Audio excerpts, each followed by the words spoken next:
And we are live. Hello, everybody. This is your friendly neighborhood fellow traveler here. You can call me Trav for short. And we are joined by Aaron from Re-Education. Aaron, it is a pleasure to have you here today. How are you doing, buddy? I'm good. Thanks for having me on. I appreciate it. Yeah. You said you got out of some meetings, right? What kind of meetings? Yeah, I was in meetings all morning. Okay, so we are working on setting up this community fridge, and it turns out that some of the artwork that was contributed, some people had a problem with it. They said that it was too political when we first heard their problem with it, and we thought, well, it might have something to do with the fact that we have a whole bunch of like solidarity fists and like socialist looking kind of stuff all over it. And it wound up that it was actually, they had a problem with a small cartoon drawing of some monkeys sharing bananas, and they were saying that it could be misconstrued as being racist. So we were having meetings all morning talking about how we could make this more inclusive. Should we change the monkeys to like tigers? And like just a bunch of, it's just like a community meeting. I'm glad that people brought it up because we never even made the connection. Yeah. Like we were thinking little kids, animals, eating fruit, not a big deal, but I can see where they were coming from. So yeah. So we had a group probably of about 30 people, something like that, all stand around in a circle in a parking lot yelling at each other through our masks to about what we thought. It sounds like a lot of fun. Yeah, we were kind of talking about this off air for a moment, but one general complaint that I have is how people will like nitpick at they'll nitpick at language, or they'll like tone police. And you'll see this with like the DSA meeting where they'll try to police the way people express themselves. And so let me get this straight. You know for a fact this person does not mean what they're saying in the way that you're trying to imply that they're saying it, but you're still gonna like concern troll, and you're gonna still tone police. Like, I understand like optics are important at all, but after a certain point, in my eyes, it's just wrecking. Like, really, you're not gonna let people clap their hands. You're not gonna let people shout when you're in a loud meeting because you can't handle the words. Like, I'm not against trying to accommodate the needs of the differently abled and all that. I just think that people are just fishing, they're just fishing for something to be outraged about, because I don't know. I largely contributed as like a product of culture. People just got nothing better to do but get upset about non-issues, Yeah, I mean, like, I think it can be partly that, because I definitely think that there are a lot of white people that run around trying to like concern troll and bring up these kind of problems when most other people wouldn't really think of it as a problem. And then there's also the issues that a lot of people legitimately have to face every single day, and it gets daunting, right? So at a certain point, I do understand why some people get defensive and kind of, are more overtly upset about that kind of thing, just because of the simple fact that they've had to deal with this every fucking day. And it's like, just shut the fuck up at some point, So I get it. I get both sides. And yeah, there are a lot of white people that like to go and concern troll. Conservatives really love to use leftist language to kind of give a gotcha to one of us. Like, for instance, anytime I bring up how Andy No is a grifter shithead, somebody from the right wing always jumps in and says, "Oh, a lot of good work you're doing with this anti-Asian racism," and it's like, listen, right wing interpol. That's exactly what that is. Right wing identity politics. I have no like fucking Andy No being Asian is it isn't even an issue that's brought up. It doesn't take away from the fact that he also works with fascists. He also works with neo-Nazis. He also deceptively edits videos to make it look like people that are on the left are violent terrorists, right? So it doesn't matter who the fuck you are. If you're doing that kind of stuff, you're not an ally to anyone. Yeah, Andy Ngo, fun fact, I didn't know if you knew this, but he's actually a descendant of some wealthy landowners, like wealthy business folk from Vietnam, like when the Vietnamese had their revolution and their national liberation struggle. He actually hails from like the very landlord aristocratic class, the defeated class that was overthrown. So I can see where his more reactionary roots come from. I always like to do that. I always like to look at like these hyper reactionary individuals on the right and their background. And a lot of the time they hail from a defeated class. Like look at Ayn Rand. Like she was part of the freaking wealthy family. And you know, they got brought down to the same level as everybody else, and they don't like it. These people see themselves as above everyone else, as somehow more deserving, you know? It's just interesting to me. Yeah, no, I totally agree. And you definitely see that a lot. Oh, yeah. I believe that I was watching Luna Oy one time, and she said that her family actually, some of them, now I might be wrong about this, but I think some of them were landowners and stuff like that. So when the whole change happened, when the whole revolution happened, it was, you know, a lot of bad things ended up happening to them. And I think that Ho Chi Minh actually even apologized for it and everything. So. Yeah, no, like these revolutionaries, they make mistakes and they do commit excesses. And that's an unfortunate part of revolution. And the best thing you can do is minimize it. One thing that I laud, like the Sandinistas from Nicaragua for, is even though they had to implement like secret police and more, quote, authoritarian measures, their excesses were relatively minimal compared to other revolutions. Like they were actually very like merciful, so to speak, if that makes sense. Like they did land reform and wealth redistribution, and there was like minimal casualties, minimal excesses. The only people that really like suffered in that situation were, well, the ruling class, the wealthy landholders, and so on. And of course they're going to suffer because they're being brought back down to everyone's level, and they don't like that, which is why you're going to have potential for counter-revolution. And this is the reason why we need the dictatorship of the proletariat, you know? Yeah, well, and when you have equality for all, that means that the people that own and control everything are going to lose their standard of living. Yeah. And it isn't even like a major like loss. They just aren't wealthy anymore. It just means they have to do work like everybody else, you know? Yeah, and I'm not one of those socialists that say that like every rich person should have to give up their house or anything like that. Like I don't even think anybody fucking says that. But like if you're rich and you already live in a mansion, I mean, like we have a lot of houses right now, so we don't really need to look at that problem at the moment.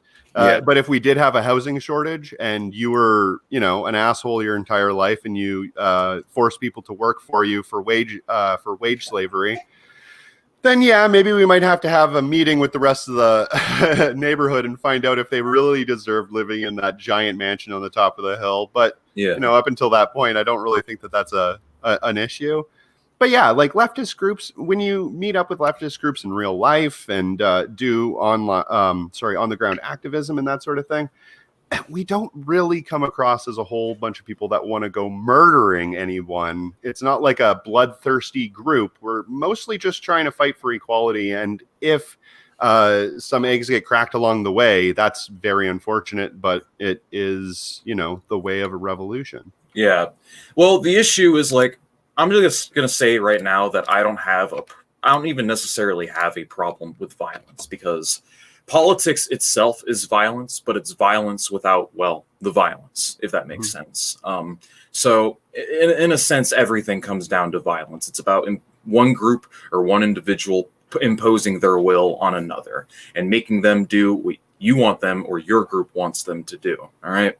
So when it comes to a whole revolution, the reason why the violence is inevitable is because historically the ruling class and their reactionary cohorts have never given up their wealth peacefully. They've usually had the hubris and the arrogance to like hold on to the very end, fight to the death, or like try to infiltrate or wreck, you know? So it's just an unfortunate problem. Like, you stand to lose everything if you're part of the ruling class and you become a defeated class. Now you're back down on everybody else's level, and you have every incentive and reason in the world to help ferment and destroy the revolution and do counter-revolution so you can get your power back. And when it comes to people like that, I'm of the position that if they're going to violently frustrate us at every single turn, that they should just be liquidated, like in all honesty. In the most, I'm putting this in the most polite way I possibly can. So I won't say anything about that. But what I Yeah. will say is that if it is possible to non-violently take control of our workplaces, of our politics, of our livelihoods, of our neighborhoods, that's the way we want to do it. We don't want to be violent. We don't want to start wars. Every time I talk about this, I always say to my audience, I always say that we don't want to have a civil war. Civil war is absolutely bloody. It's disgusting. It's heinous. The things that go on in it are atrocious. And we're going to try to do everything we can to do this non-violently. Yeah. But we know for a very strong, we have a pretty good feeling that the owner class right now isn't going to give up what they own non-violently. We know that they're probably going to act very violently towards us, even if we democratically elect them to no longer own the means of production, right? So they're going to try to fight back from that. And if that's the case, then we have to be prepared for that. They always will. They never not will. They will do everything in their power to hold on to it. Now, in a perfect world where where we achieve our peaceful revolution and no one gets hurt, and they agree to give up their wealth peacefully and descend back into the ranks of the proletariat, then they would just have their wealth taken and they'd be let go. In such an ideal world, it is technically possible, in theory, in a perfect world, for it to be a 100% free, peaceful, bloodless revolution. But unfortunately, we don't live in a perfect world. Conditions are far from ideal for anything like that to happen. But anyways, I've got some interview questions. We're like 10 minutes in and we haven't even gotten to them. Sure, that's fine. Yeah. So the first one is just tell me about yourself, man. Talk about, your livelihood, your political journey, how you came to become who you are, how you became the anarchist and activists that are joining me in this virtual room today. Sure. Okay. So I've had, a pretty busy life, like anybody that's in their mid-30s. I started off my life very poor. I lived in the ghetto of my city, and didn't necessarily come out of a perfect home, just like most people don't. A lot of mental abuse. My parents, well, not both my parents, but definitely one of my parents was very reactionary, very right-wing. And I guess I would have called them old school back in the day, but now I would just call them fucking racist. And I think that, unfortunately, this is... well, my dad, anyway. I'll just say it was my dad. He was a very reactionary, very racist dude who had a lot of toxic behaviors and mentalities that really ended up bleeding into a lot of the things that I believed as well. So when I was growing up, I was told, boys never cry. You solve your problems through fighting and yelling. You take what you want. Nobody can tell you otherwise, that sort of thing. And, instilled in me a certain amount of blatant racism that I just expected was completely normal for most people to have, which is really unfortunate for my upbringing. Essentially, I was being indoctrinated from a very young age to think that certain people were better and other people weren't as good, and this, that, and the other thing. So, over the course of some many years, I was a conservative growing up when I was a kid, and I didn't know any better. I just took on my parents' politics. And I started hanging around with a bunch of people that were not very good guys. A lot of them were involved. Like Nazis? Yeah. Oh, I got you. A lot of them were involved in neo-Nazi groups, fascist groups. They would wear fascist memorabilia. Some of them were skinheads. We don't call them skinheads now. We call them boneheads, because the real skinheads are the sharps, the skinheads against racial prejudice, and they're fucking badass. But there were a bunch of Nazi skinheads, and it kind of took me along a really dark path where I started defending a lot of the ideas that they had, coming from a place of being like, oh, well, this is freedom of speech. This is their liberty. I may not completely agree with it, but I'll fight to the death to defend it. Yeah. Sort of thing. Yeah, if I may interject real quick. Absolutely. Yeah, it's sort of one of those things where the rightist interpretation of free speech is that it's a very bourgeois interpretation of it. It's the freedom of a group or an individual to express themselves, even if that expression and that freedom is expressed at the expense of others. They think that's okay if their freedom. But the thing is, what about the freedom of those who are being, who are having their freedom trampled on? You see what I'm saying? Like, by the Nazis having their freedom, it damages the freedom of pretty much anyone who's not a straight, white, red-blooded, cisgendered, earth-born male. You know? Yeah, absolutely. That's what they call the tolerance paradox, right? Where if you're tolerant of intolerant beliefs, then those people that are intolerant aren't going to give a fuck about your, about you. They're going to be intolerant. They're going to allow their beliefs to basically infiltrate. And by that time, then all of the tolerant people will be killed. Exactly. Yeah. That's their end goal, right? So, right. Yeah, there's no way. So I started defending a lot of these ideas, and the unfortunate thing, right, is that I feel that the idea of I may not agree with you, but I'll fight to the death to defend what you believe is a good argument if we're talking about something that isn't actively harmful. And I think that a lot of leftists, leftists realize this, but a lot of liberal bourgeois people don't realize that things that are said can be just as harmful as things that are done. You'll notice that a lot of people have PTSD from growing up in abusive homes when it wasn't physical abuse, it was mental abuse. We already know that screaming fire in a movie theater is something that shouldn't be allowed, right? So we already have these limits on speech.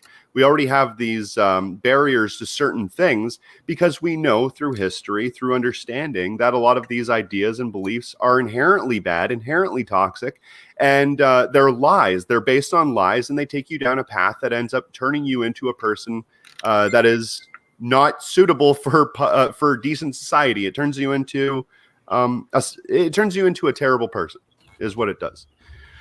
So after high school, which was right around the time that I was doing this sort of stuff, got involved in some vandalism, hung out with these guys a lot.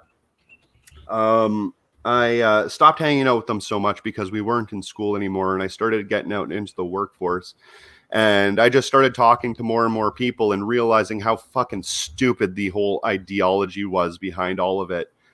Maybe some of it was just immersion therapy. I think also some of it as well was being around other people that kind of went through similar journeys as me as well. And they were able to work to help me de-radicalize, even if they didn't realize they were doing it in the first place. So I think that a lot of that really, really helped.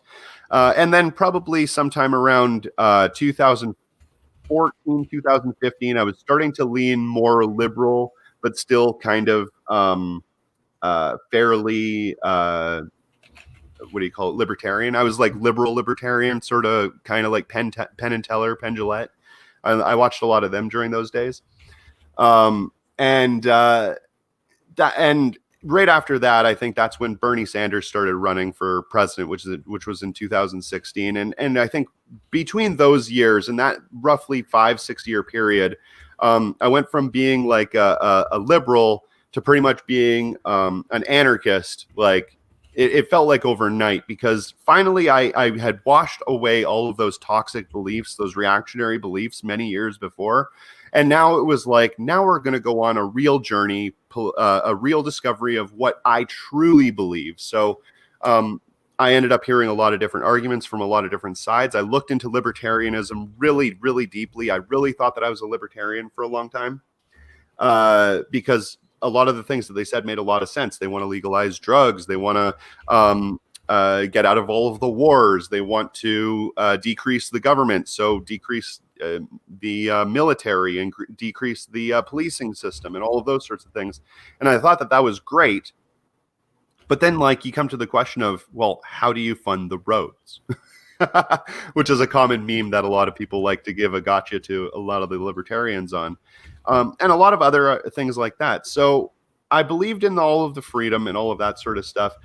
And then when I started to hear people talk about anarchism, that really resonated with me, maybe partly because I've always been a little bit of an edgelord, and partly because once I started like really looking into what it said, I agreed with basically every single thing that I heard all across the board. Yeah, they believe in freedom, equality, democracy, and all of it. So I actually think that the entire time, like basically after I got out of my reactionary period, my entire life was kind of already leading towards an anarchistic mindset. And it wasn't until I actually got the material, the theory behind it, and actually read it that I realized, holy fuck, yeah, I'm an anarchist and I'm going to fight for this because this is a really, really good cause. So that's where I am today. I read theory and started doing activism. You read the theory and you did the practice. Yeah. No, that's a good journey. I'm glad you got out of that pit of darkness, by the way, because like being in those reactionary circles, it really is a pit of darkness and ignorance, you know.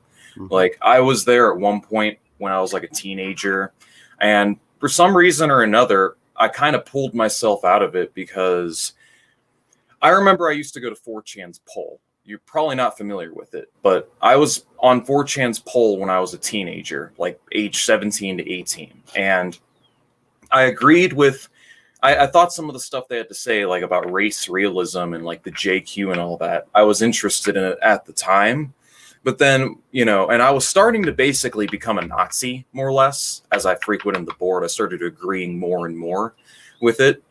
Little did I know that 4chan at the time was being astroturfed by Stormfront. But anyways, so what happened is one day they had a debate about the minimum wage, and they were all arguing completely against it. They were all against the minimum wage, and I was on the side of increasing the minimum wage. Like, okay, so let me get this straight.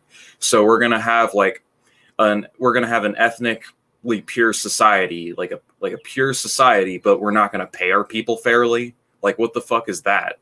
You know? So that pissed me off. And listening to them talk about that pissed me off.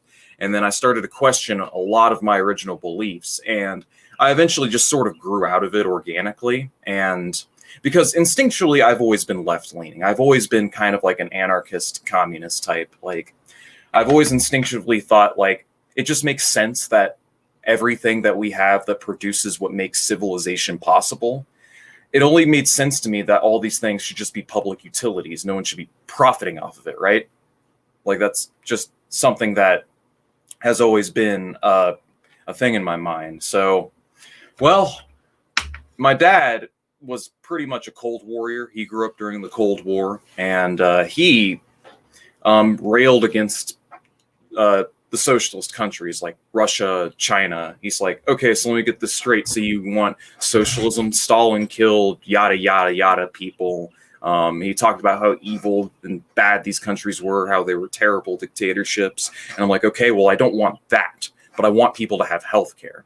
So that's what got me down the anarchist pipeline. And I started learning about anarchism.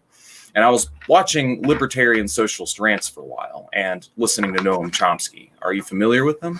Oh yeah, big time. They're both very influential on me too.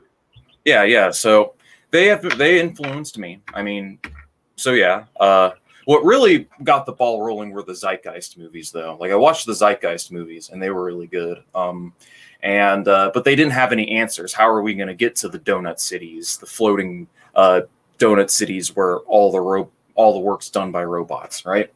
How are we going to get here? So they didn't have answers. So I searched for them in anarchism. And I found some decent answers, but ultimately what happened was I came across like Jason Unruh and the Finnish Bolshevik and Michael Parenti. And I started listening to Parenti, reading his books, watching Unruh and Finbol. And through Finbol's responses to libertarian socialist rants, a lot of their stuff started to make a lot of sense to me. I'm like, okay, so this is why this happened. ultimately, I came to the conclusion that, oh, I've been lied to my entire life. Okay. So a lot of these socialist governments actually weren't that bad. They weren't these evil tyrannies that people make them out to be. And they actually did a lot of good progressive things for their people during their time. And so I started reading Marx. I started reading Lenin. I started reading a bunch of other stuff. And I started listening to a lot of like ML content. And eventually I became inspired to make my own channel, and that's what this channel is. It's an educational project. I'm trying to make more communists. So that's where I'm at. If brief summary, anyways. That's super cool. And I think that's a very relatable journey. I kind of went along the same kind of path, but like almost in the opposite direction, where I think I stumbled across Finbol and like Unruh. I never really liked Unruh because I just found his presentation to be a little bit dull. Yeah. But that there's nothing to do with his content. I haven't watched enough to make a judgment of the guy. But I used to watch a little bit of his news show, and I thought that it was pretty cool to see like different communist groups across the world like actually achieving stuff. That was neat.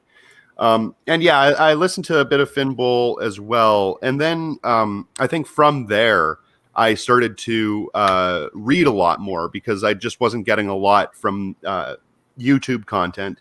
So when I started reading a lot more, I started to listen to a lot of the critiques made by Alexander Berkman and other prominent anarchists during that time.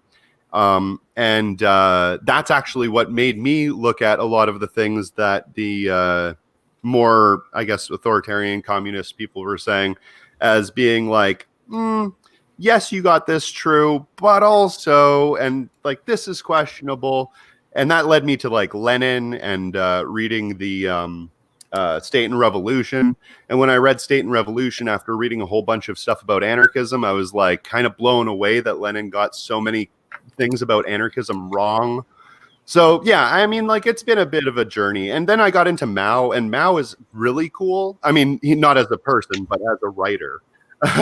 Yeah, no, Mao, I agree.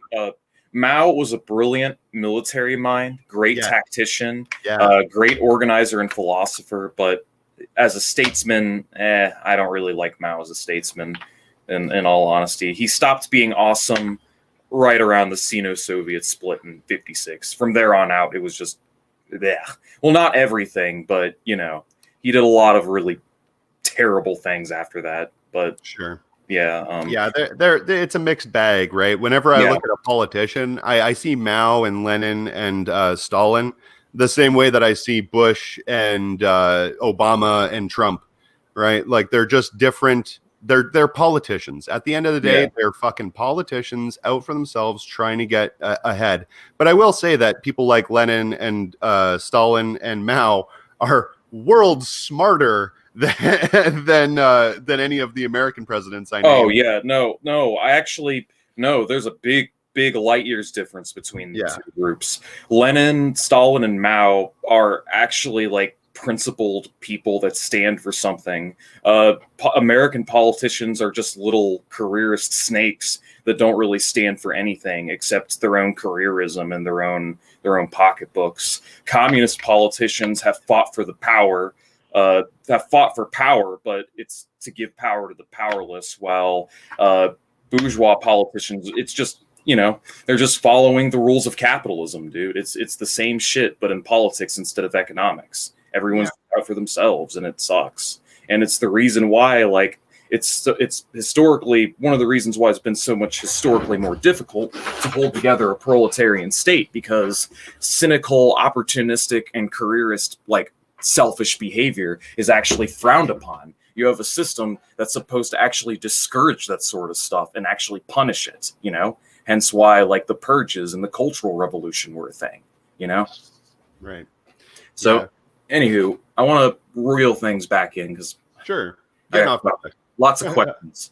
I want to stick with practice before we talk about theory and history. But so did you participate in the BLM protests or any Antifa black blocs last year? Just curious.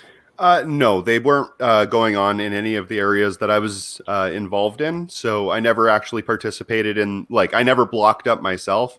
I coordinated with a lot of people that were on the ground in Portland. I interviewed a few people that were at Chaz. So I was definitely involved. I also gave a whole lot of tips to a lot of people that were doing things. So I wasn't directly involved. I tried to get involved as much as I possibly could from my house, being quarantined up in Right. Canada across the border. But yeah, that's all that I could really do, unfortunately. Yeah, no worries. Yeah, no, Chaz was an interesting little project, but unfortunately, it existed only as long as the mayor would allow it to. You know, I don't really think it was destined to last. I think it's progressive. I think it's cool that they had a nonstop protest zone, but hopefully in the future, we can get some actually like established communes and like off the grid, separate off the grid sustainability type projects going, because I think communes as a project are important because they provide like non-capitalist alternatives for people to meet their needs, and getting people off the system's tit is important for it's just important to get people off the system, really. Well, and also like the thing about Chaz is also it was a semi-spontaneous event. Right. It did have planning. There were organizers, everything like that. But it happened more or less as a reaction to a situation as opposed to something that was being built up over time. Yeah. And I think that is right. Brass tacks, man. That is the number one problem that the left has right now, is that we are focusing so much on reactive behavior rather than behavior that allows us to actually build something. So when it comes to the BLM protests, I think that they have done so much good in getting people active. It's got people involved. It got people in the streets. But unfortunately, it's always been spontaneous. It's always been kind of like this event happened, someone died, and now we all have to go out into the streets and organize. And it's just happening out of basically on the whim of, whatever event happens at the time. I think that now, since we are almost a full year out from that, I think it was 325 days out or 327 days out from the George Floyd protests, the start of it. We're almost a full year out from that. There's obviously still going to be a necessary need to be out in the streets and protesting and clogging up the system through that method. Obviously, I have a whole lot of reasons why that's important. But I think that now we've started to organize together. I think that now we really have to start working towards the future, really start planning towards something that's a lot bigger. So that means making steps towards actually establishing real communes, really actually taking steps to taking over zones and making them autonomous if possible. As long legally, right? Legally, because I don't want to say to tell anybody to do anything illegally. No.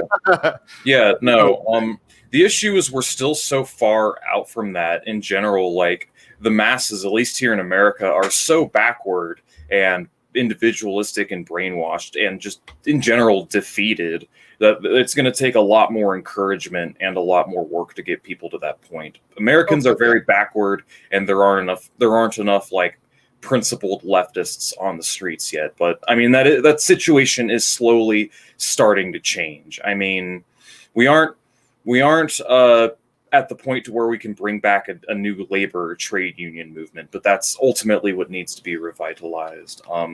So I heard you mention that you had a community fridge, right? Mm-hmm. So what kind of community activism and organizing do you typically do? Actually, that's a perfect question because it dovetails off the last response. So I think that the best way for us to actually achieve something like what you and I are talking about with the whole commune thing is we first have to be able to organize in our communities and get communities together to work with one another to actually build something. And that's the barrier that a lot of people are facing right now. And that's actually something that we're trying to tackle with the Community Fridge Initiative. Essentially, the Community Fridge Initiative is based off of the Maoist idea of mass line mixed with mutual aid and free stores and gift economics. It's actually kind of a collaboration of a lot of different socialist ideas together, all at once to create something that is not just helping the community, but actively radicalizing and mobilizing the community to become more autonomous by itself. So essentially, it just sounds like it's simple, right? It sounds like, oh, well, you're just putting up a fridge. How hard could that be? How could that actually radicalize anybody? Well, it actually does, because there's a lot of different things that are involved in it.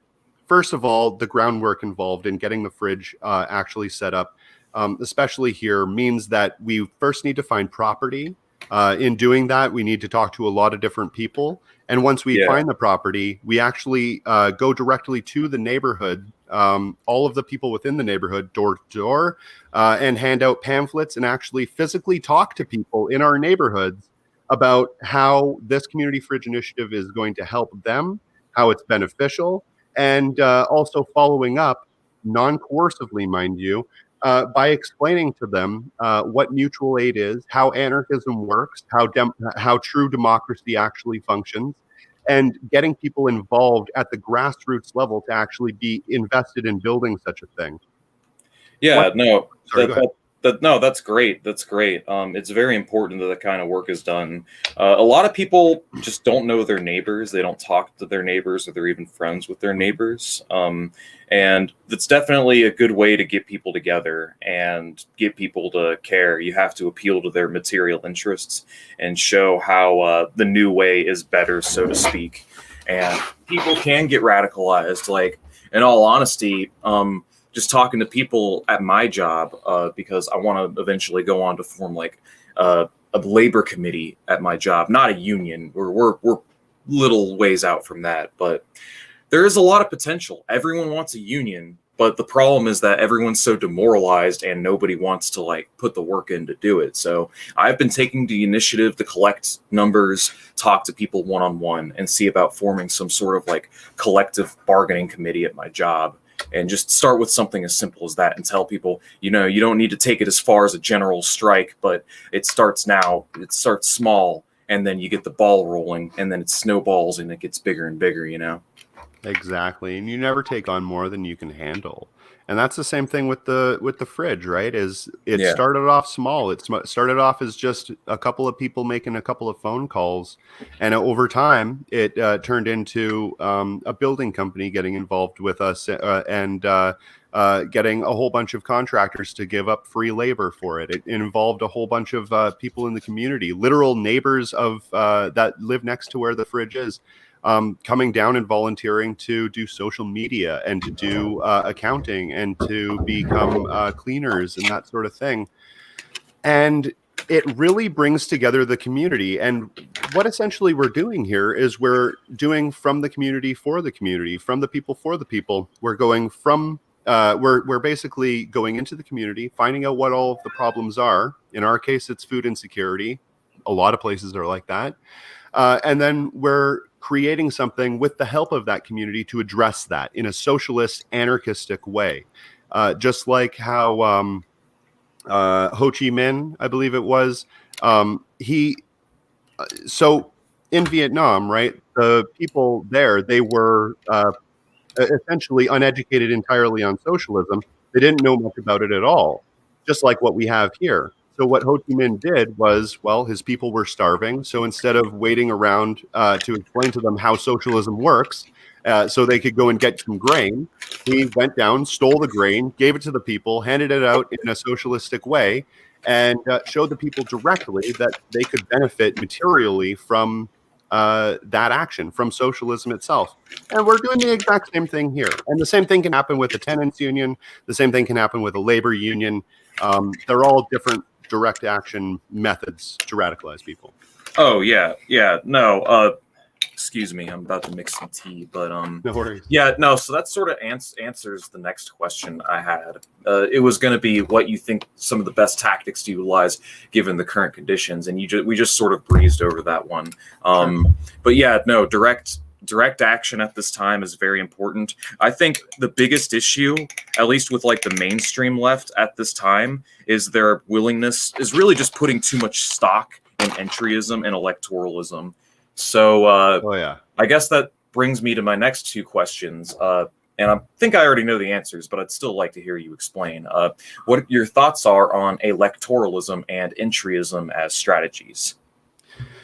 Sure. Entryism, I'm unfamiliar with that term, but I can talk about Yeah. electoralism. Okay, so entryism is basically entering a established political party and trying to change it from within.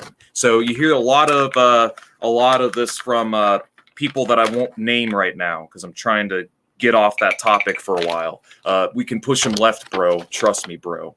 That's entryism. You enter into the big tent party. You try to change it from within. You try to change the political direction of it. So yeah, that's entryism. That makes sense. Yeah, so we can push them left, bro. I want to say that it's not gaslighting. I would say that it's very naive to believe that that is an actually possible thing. And I think that the argument that a lot of people are making that we can push, say, Joe Biden or whoever left, I think that they're making that argument without looking at the broader historical context of when we've tried this 100,000 fucking times before, and it's never worked in the past. There was a strong contingency in the socialist movement during the early 1910s and 1920s, I believe, that believed that essentially the way to achieve socialism was to elect socialists into positions of power in a bourgeois system and essentially take over the political system that way and use politicians to essentially achieve your goal. Now, that never ended up happening because what would always end up occurring is the socialist leaders that were working as politicians, first of all, never had any real teeth because they wanted things that were essentially pie in the sky to a bourgeois democracy. Imagine walking into a parliament and saying, I want to abolish capital. I want to abolish the wage system. I want to abolish labor or wage labor and all of these sorts of things. Everybody in that entire parliament is going to look at you, laugh for a little bit, and then say, okay, now let's talk about increasing the military budget by 16%. Right? They aren't going to give an absolute rat's ass about any of your pie in the sky socialist ideas. So for a socialist politician to actually make any headway in politics, they have to appeal to the liberal bourgeoisie politicians and they have to push bills. So they'll have to make their point on gun rights or whatever. Because if they don't, then their constituents are going to look at them as if they're completely ineffective, right? So here's the thing. It's like one of those things where when you enter a system, it's generally not the system that you can change. It's generally the system that changes you. All right. Mm-hmm. And when I look a lot of these politicians, these career politicians, the likes of AOC and Bernie Sanders, they're people that mean well, that they care, like they do deep down have the best interest of American working people at heart. They do care, all right? The problem is that they're swallowed up by the system, and there's a very limited amount to which they can affect change. So much so that if they were to actually put any meaningful legislation on the table, like that could really help people in a positive manner or actually hold the feet to the fire to like the more reactionary Democrats, that it would be putting their own careers on the line. So when, say, AOC doesn't force the vote, or when Bernie Sanders doesn't threaten to run third party, it's because their careers would be put on the line if they were to do that. And in order for them to quote unquote do entryism and affect change from the inside, they ultimately can't compromise their careers. Otherwise, they'd be kicked out of the Democratic Party or eschewed from the Democrats entirely. So there's very little that they can do to affect change from the inside. And if there's no existential threat to the system, the Democrats are going to have virtually no incentive to want to implement like popular policy. Like the only reason we got an FDR in the first place is because people were out in the streets getting shot dead protesting by cops and getting tear gassed. That's the reason why we got FDR. When the ruling class is terrified of threat of revolution, and there is a successful socialist revolution on the other side of the world that is in the process of building socialism and showing the world that an alternative is possible, then they feel a lot more pressure to give concessions and leeways, you know? Yeah, I totally agree. Sorry, just hang on 1 second here. Go for it. So yeah, as I was saying, one fun fact, but did you guys know that global work hours, like the average work week globally, plummeted after the Bolsheviks took power? Like it went from like 60 to 70 hours a week, and it dropped down to like 45 to 50 hours a week, like just about overnight. It's very, very interesting trend that I noticed. Another interesting trend is that as soon as the USSR was gone, and as soon as the Soviet Union was gone, or at least on its way out the door, pretty much the microsecond they were gone, all of our labor rights pretty much immediately got dismantled, and they turned the clocks back on literally every pro-worker policy that you can possibly imagine. Because now there wasn't a socialist country on the other side of the world, a socialist superpower, acting as a buffer against the tide of capitalist and right-wing reaction. Yeah, and I think also in a lot of Scandinavian countries after the fall of the Soviet Union, they had a lot of very progressive policies that also started to get rolled back. So getting back to the electoralism part of it, right? So Yeah. like you were saying, yeah, absolutely. The system, you don't usually change the system changes you. There's some quote, I can't remember exactly the wording, but it's something along the lines of, if we're going to be in a battle between ballots and bullets, who do you think is going to win in this situation?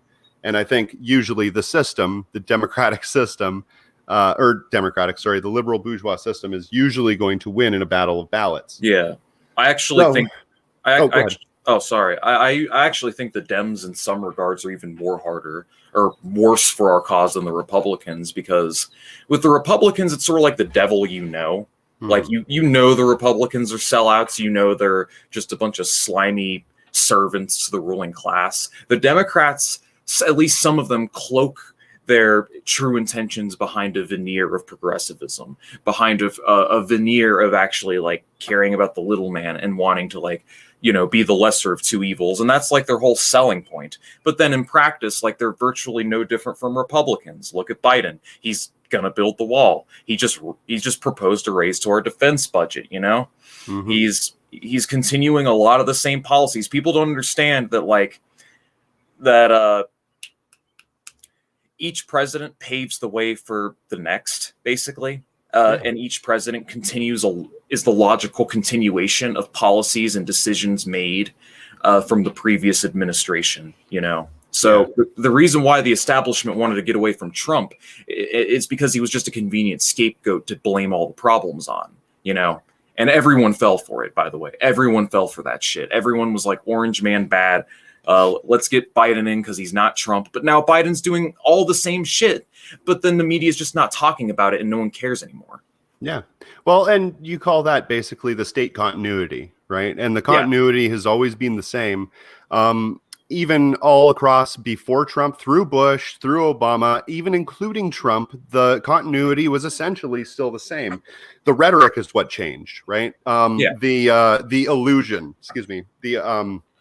the spectacle is really what changed, because up until that point, even Adolf Hitler admired the United States on its ability to push propaganda on its own people. Hitler learned a lot from the United States about propaganda, which is interesting to take into consideration, because the United States has always been incredibly good at masking what they actually believe through clever wording, through propagandistic wordage, essentially making people react without thinking. They more or less react based on emotions. They don't give proper context on things. So a lot of things are left essentially the way that the state projects them is the way that people believe them.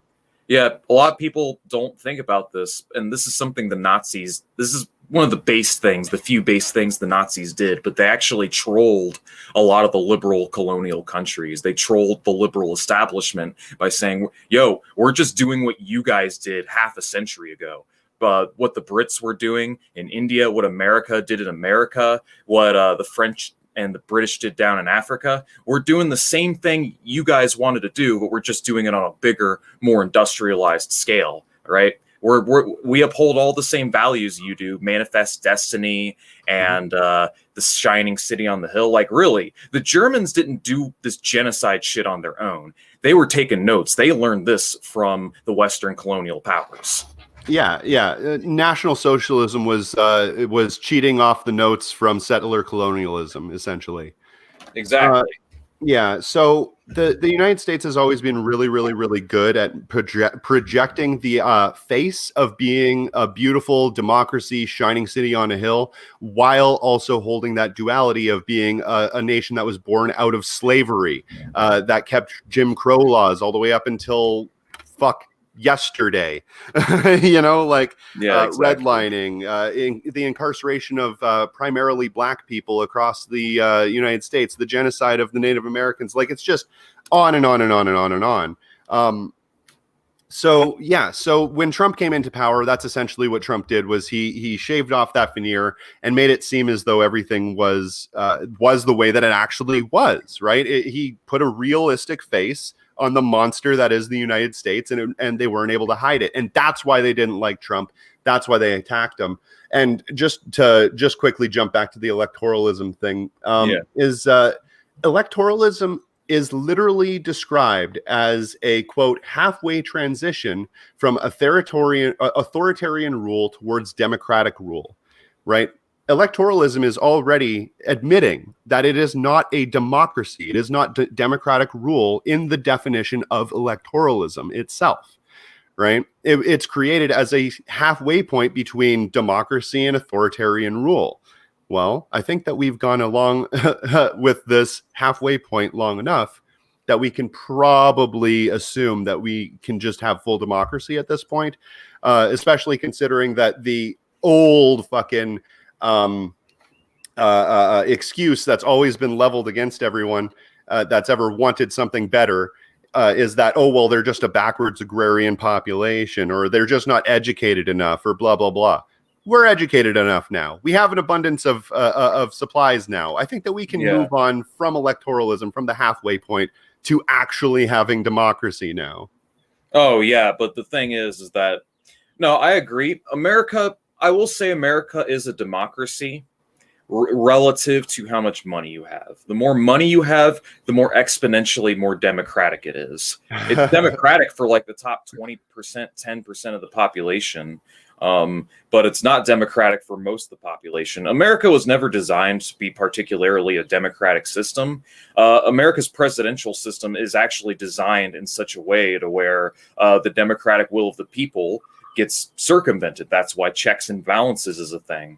That's why we have a presidential system. America is really the only presidential system on earth that hasn't been couped because of the sluggishness and inability for reform to occur. If you didn't know, like, we're really like the only presidential system that hasn't been overthrown in a coup d'etat. I didn't actually know that.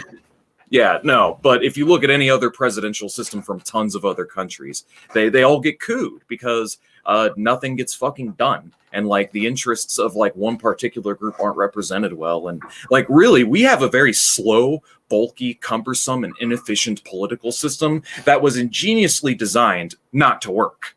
Like, straight up, it was deliberately designed not to work. Like, it's by design. Like, in order for America to be a democracy, like, if the founding fathers really wanted America to be a democracy, it would have required a massive level of wealth redistribution on a scale that would have basically made America socialist at the onset. But they never wanted that. Like, in fact, classic liberals and liberals in general don't actually believe in democracy because they talk about the tyranny of the majority, or some other bullshit. Well, it's not a democracy, and they clearly admit that all throughout the United States in the high echelons of the government. They tell you it's not a democracy, it's a republic, based off of the Roman Republic, which was a slave state. So they based it off of that. So they would have a perfect working model on how you can have a semi-democratic system that allows for an elite class to essentially rule through their own democracy while taking away the rights of all of the people below that, and giving the slave class essentially no rights and treating them as chattel. Yeah, exactly.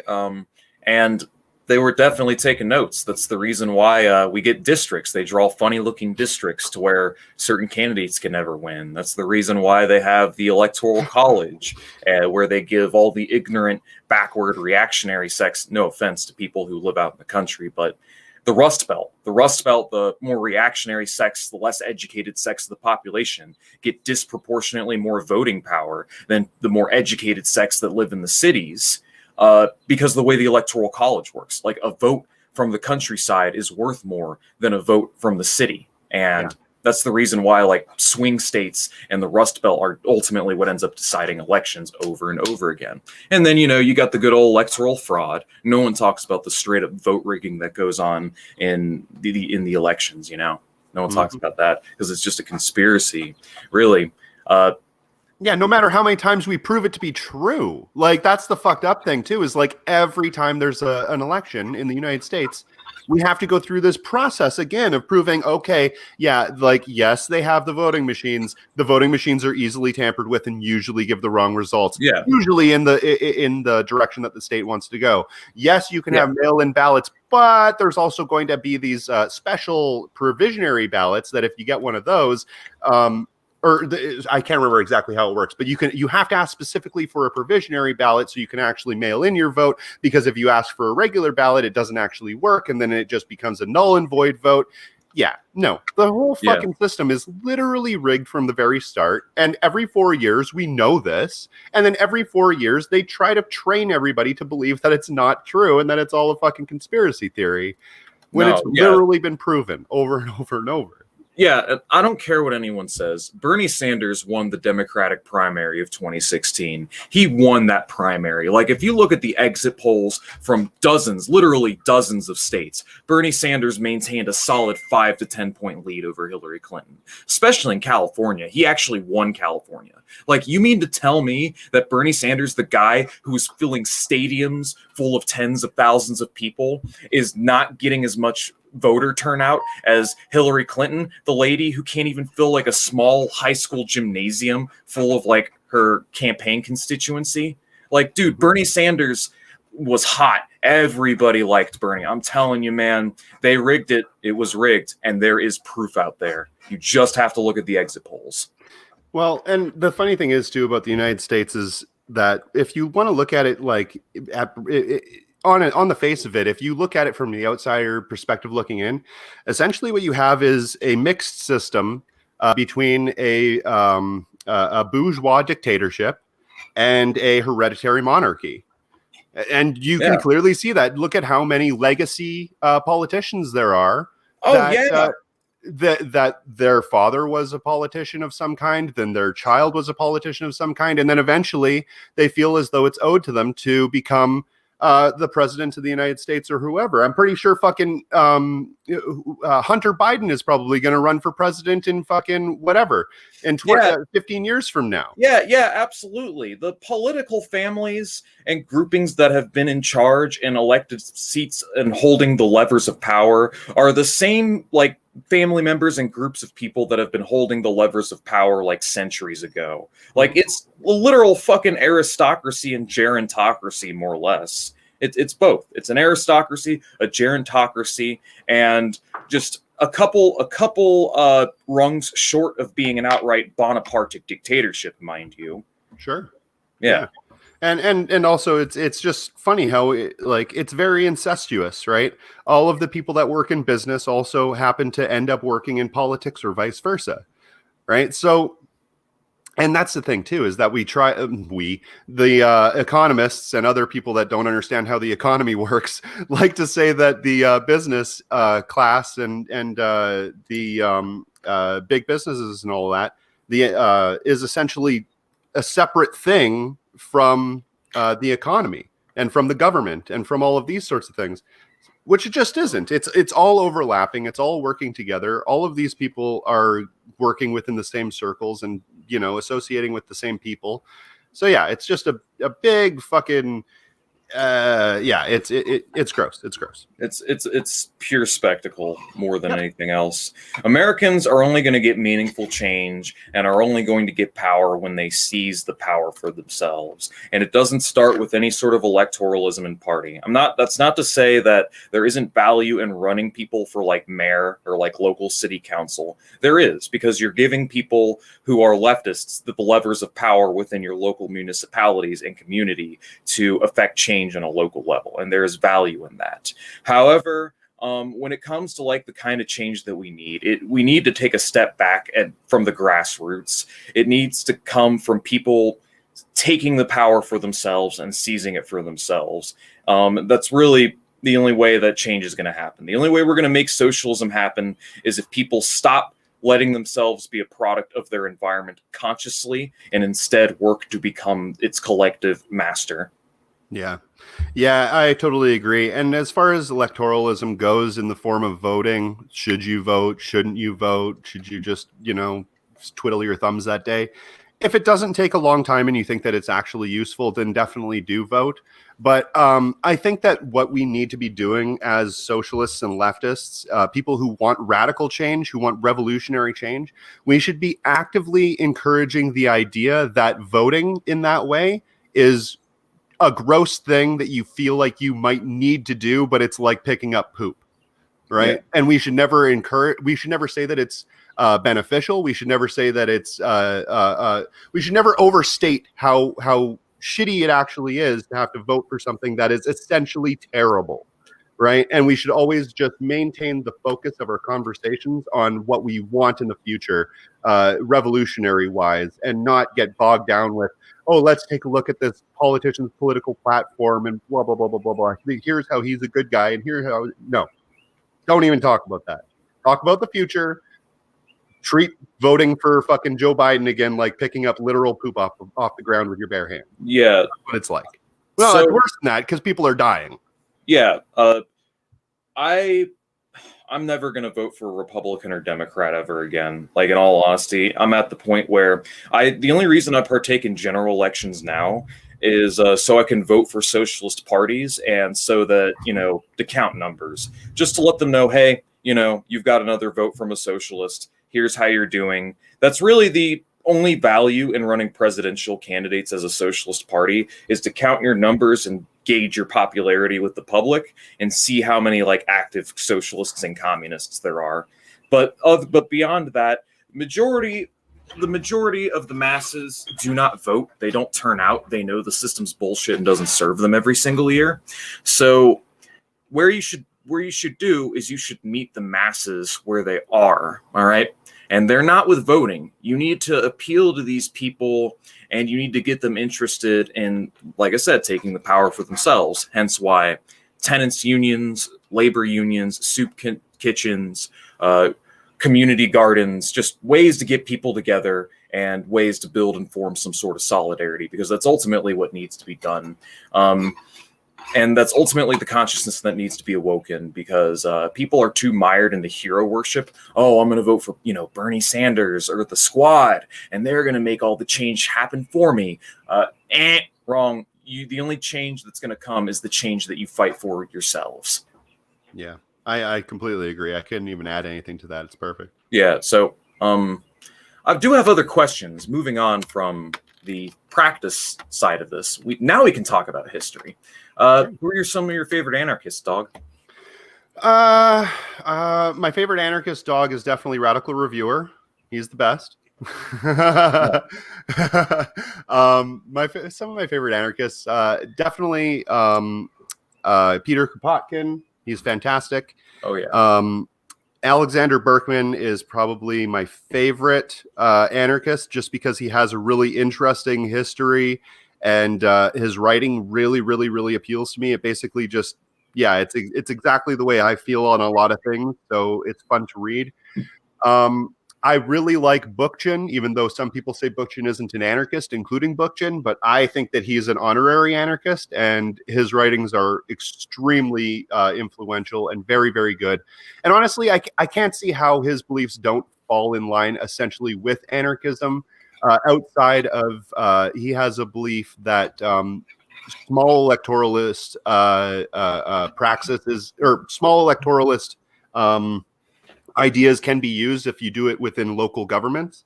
And I think that's where people have the divide by saying, well, he's not really an anarchist because he believes that electoralism can be used in some situations. I kind of believe that too. I want to see if it really does work before I rule out the idea. And Emma Goldman is really, really good. Yeah, I like all the greats. I tried to read a little bit of there's this one that everybody's talking about online all the time, and I tried to read a little bit of him, but I can't remember his fucking name off the top of my head. Yeah, those are my favorites. Hold that thought. My dog wants in. Come on, doggy. All right. Get in here. Anywho, there he is. Everyone say hi, doggy. Oh, what kind of puppy is that? Oh, he is a pit boxer mix. He's okay.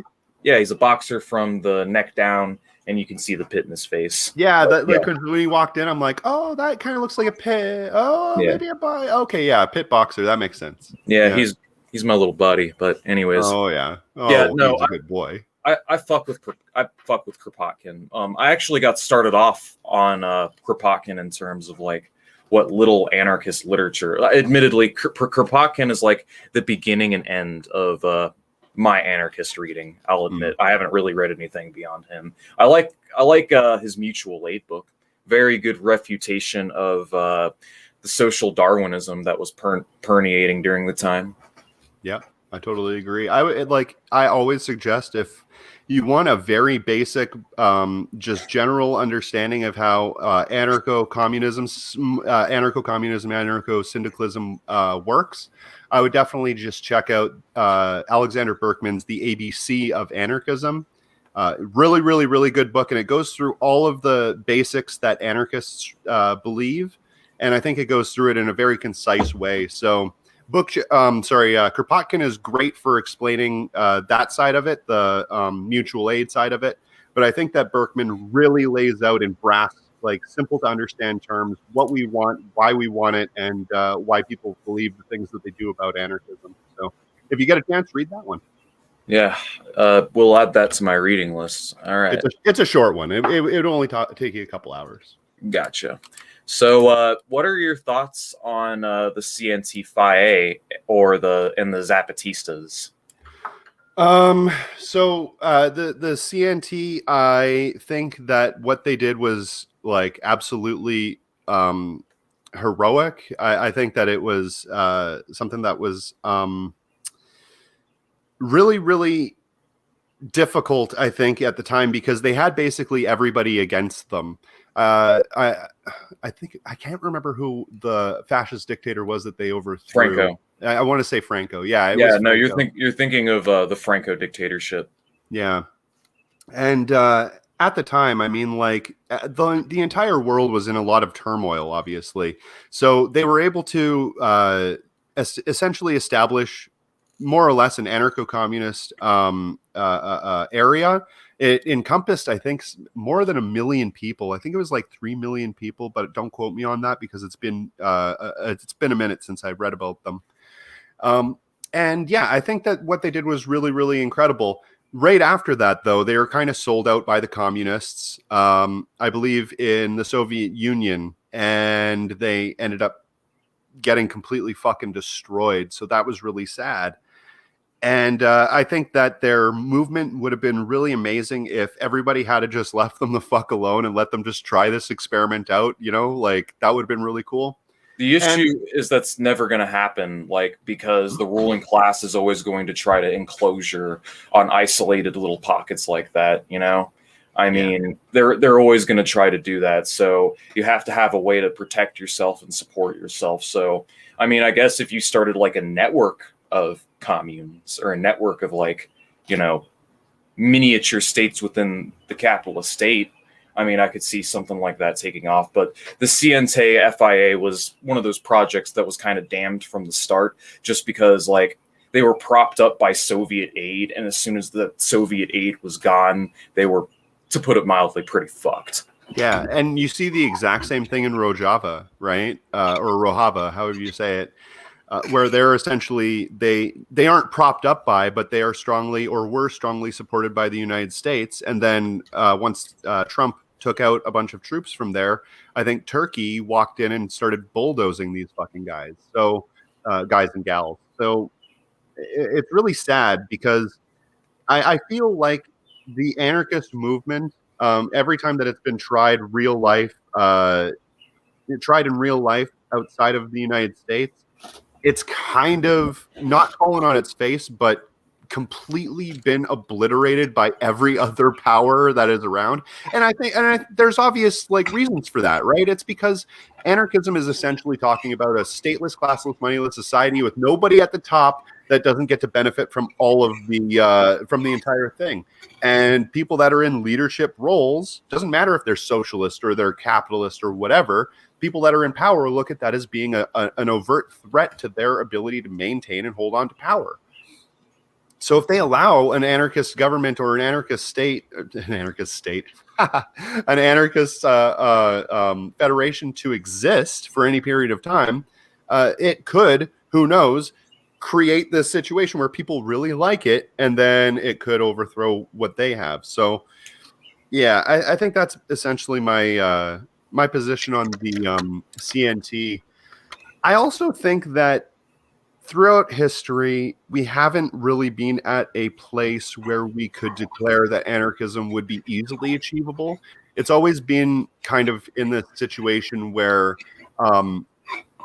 well, during the early 20th century, we were just coming out of monarchies, right? We were just coming out of absolute monarchies. We were entering into an era of fascist dictatorships that I think Mussolini and fascist Italy was around for a little while. Yeah, Mussolini, Franco, exactly, Piłsudski, Horthy. People think it just began and ended with Italy and Germany. No, there was like a dozen fascist dictatorships across Europe at the time.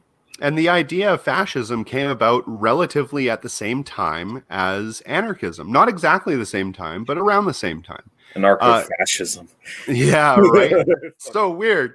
I believe that Mussolini actually even said at one point when he was younger that he was more of a socialist anarchist type of guy, and then started leaning more towards fascism later on. I think I can't remember exactly. So I think during that period of time, the ability for anarchism to really take control, the idea of having just completely no person at the top, was such a foreign idea that it wasn't. It was more pie in the sky, I think, in those days than it really is now, because even the United States, right? It tried to get away from the tyranny, I think, of King George. I think that's who it was. Yeah. And they ended up deifying their own presidents, right? They ended up painting them as though they were godlike figures. Yeah. The presidents, the founding fathers, we destroyed a mountain and carved their faces into it, and they're like upheld very much in very high regard. They're practically deified by some people. The president is just basically a king with term limits and a couple extra rules, after all, you know. Sure, and so people never seen democracy really before. They did kind of, but not really. So then that was the first kind of like introduction into this whole idea of liberal democracy, freedom, equality, fraternity, blah, blah, blah, blah, blah. And so back in those days, I don't know if anarchism would have necessarily been able to take control. If you notice that all of those groups that took control during that time, they were all authoritarian, right? Even the communist groups that took control were more or less authoritarian. Whereas now I feel like we are in a time of abundance. We're in a time of democracy. We're in a time where we know that our opinion matters because we can see how our opinion matters in things like social media and that sort of thing, even on a global scale. And we also have the technology to allow us to easily vote on things through liquid democracy, vote weighing, ranked choice voting, and that sort of thing through these technologies. So I almost feel like any transition period that we needed to take to be able to get to a point where we could achieve true anarchism, we've taken most of them. And I think that we're sitting right now on the precipice of actually being able to achieve something of a real democracy. It's just a matter of us actually willing it into being. Yeah. So really what you're talking about is just the conditions being more ripe, because Marx talks about how capitalism will pave the way for its own destruction and the establishment of socialism. So as the system ages, the logic for the logic for what you call anarchism, what I call communism, just becomes more obvious and apparent just because the technology and the productive forces are there, because people are more socially progressive and less reactionary than ever before. I think the ultimate jump is going to be made when we need an economy centered around steady state economics or zero growth. Basically, you know about GDP, right? How it's based on consumption rates and so on. Mhm. Well, we are going to need an economy where we maintain a balanced load with our habitat after a certain point, because we are consuming at a rate that is 3 to 4 times faster than what the Earth can reproduce, like globally. That's what all the capitalist countries are doing together. So we are going to need to eventually transition to a steady state economy where we're not destroying the habitat anymore. But in order to do that, we need to give up traditional capitalist relations. Now, I do think capitalism could survive in such a world in the form of rentier vampire capitalism, or Dave Ricardo and Adam Smith's worst fucking nightmare. It's like the very thing the original capitalist liberal philosophers were most terrified of was a type of rentier vampire system that our current system is inevitably going to have to transform into if it seeks to reproduce itself. So, What is that? Could you elaborate? I've never heard that term. rentier vampire capitalism. All right. Yeah. Well, rentier just means it's another word for a landlord or someone who's renting out a good or service that you need for survival, and they're charging you out the ass to do it. All right. And when I say rentier vampire capitalism, what I mean is you still have the same ruling class, but instead of them doing planned obsolescence where they sell you the same consumer good over and over again, and you have the circulation of goods and commodities, instead things are built to last, and people have to rent out all of these commodities and consumer goods. No new value is being added. No new value is being created. Instead, we rent everything and own nothing. And most of the wealth and most of the rent is obviously getting paid to prop up the ruling class.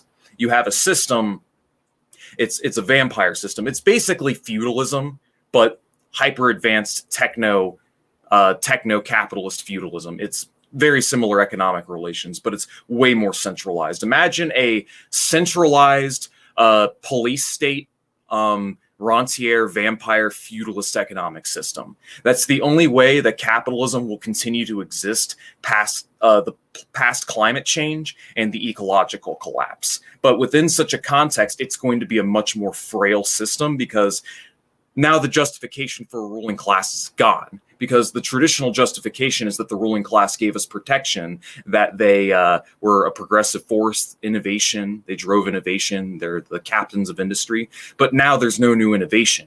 You're in a stage of stagnation where it's more obvious and apparent than ever before that the general populace is being exploited. And the system is going to get ever more hostile to more and more people and alienate more and more people. And I think that is probably when we're going to have true revolutionary potential again. But unfortunately, you and I will both be 90-year-old men or dead by the time it happens.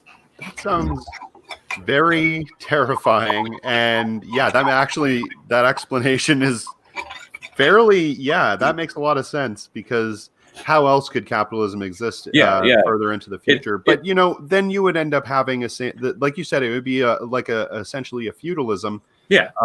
And then it would just be a matter of making sure that the population becomes uneducated again, and convincing them.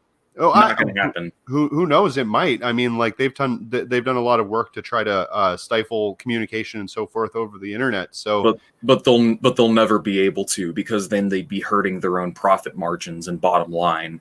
After a certain point, the contradictions become too intense, and the system becomes so unstable that it can't reproduce itself anymore. And the only option on the table left is revolution or barbarism, basically.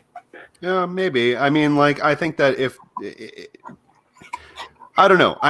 Maybe it might be impossible to take away the education from people. Maybe I'm not entirely sold on that it wouldn't be. Fucking luck. We live in the age where everyone's addicted to the internet, bro.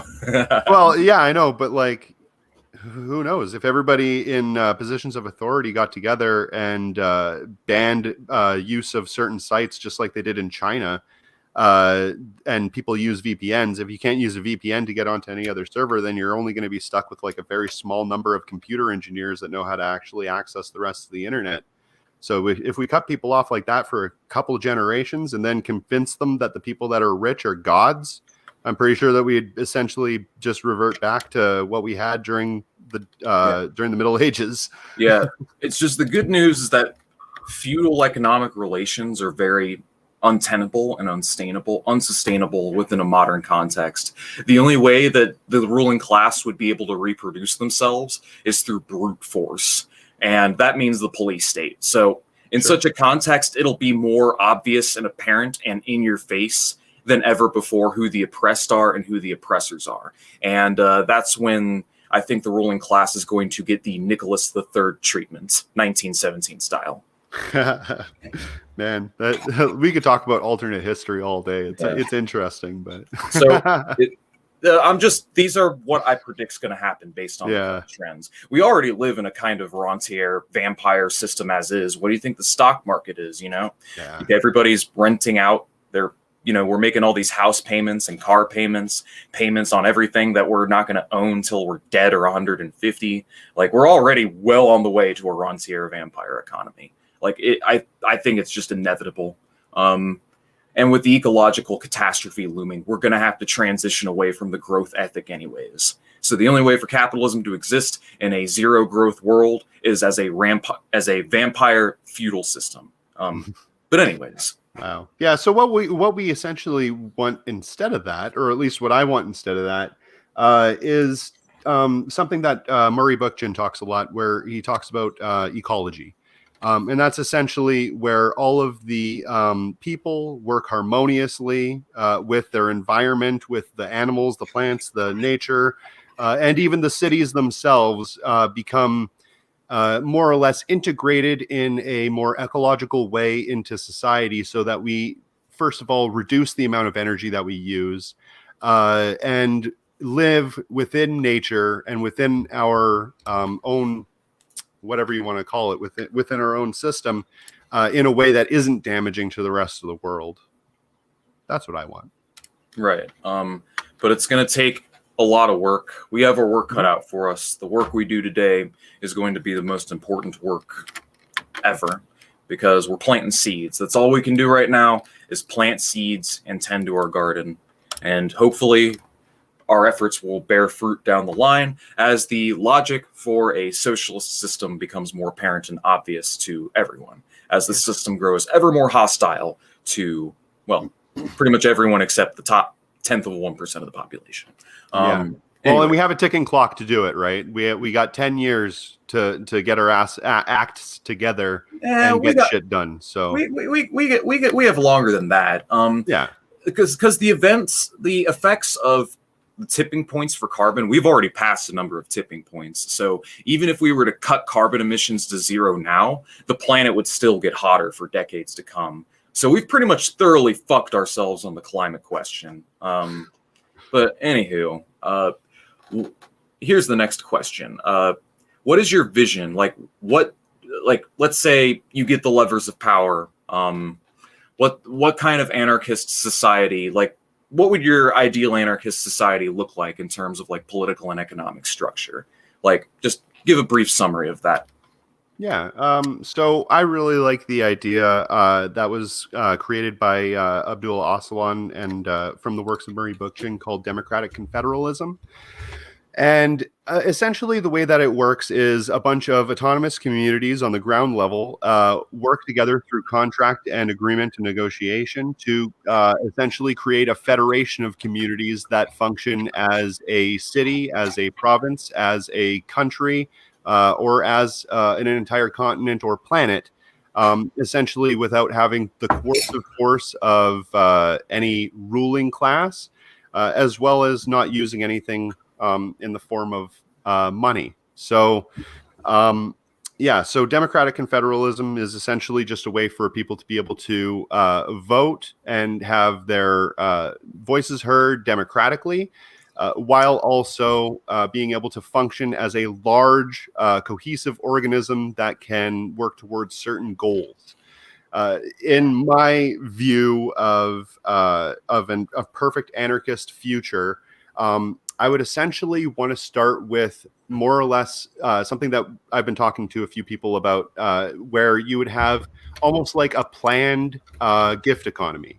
So planned economies and gift economies are not mutually exclusive to one another. You can essentially, a planned economy is just a plan for your economy, and gift or sharing economics is essentially working within the axiom from each according to their ability to each according to their need, and using the resources that are within the area to produce the goods and services required, and as well as the labor and machines and so forth within that area. So so that is essentially what I view the future anarchist society to look like, in like very like, I don't know, heady academic terms. But in practice, essentially, we won't have a president anymore.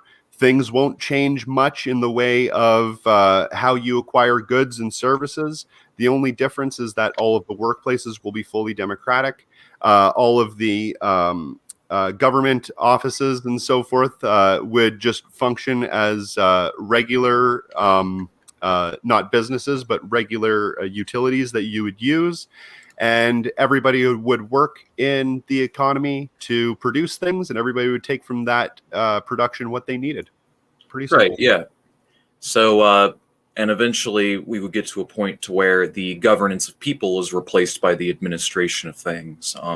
That's kind of like my vision, where in the future, far enough in the future, people just run the economy in the same manner that they run their house. They clean their home, they wash their dishes, they brush their teeth. Like, just running the economy gets to the point to where it's just something people do. It's just part of our daily activities, you see what I'm saying? Yeah, exactly. And I think like that's the thing, is that we already do that now. Everybody already functions within the economic structure now. The only thing that's holding a lot of people back is just literally money, right? Yeah. And so if we, honestly, I am a very strong believer that if money was to be eliminated, which isn't a very hard thing to do, we're almost at that point now. We've already abstracted money to nothing more than a digital number on a screen. If we were to abolish money entirely, that would essentially put us on the path, a very short path, to being able to abolish capitalism entirely. Because money is the tool that capitalists use to beat everybody over the fucking head with. So if we take away the stick that they're using to beat everybody with, then we will be able to defeat capitalism. Yeah. So the thing is with money, I too am in favor of the abolition of money, but I do want something to replace it, at least in the earlier stages of this project. Are you familiar with in-kind labor calculation, or in-kind labor time payments? Maybe if you describe it, I might know. So this is like the idea of Marx and Paul Cockshott. I was wrong. It's not labor vouchers. Labor vouchers are something different. After reading The Poverty of Philosophy, I realize now Marx actually doesn't like labor vouchers.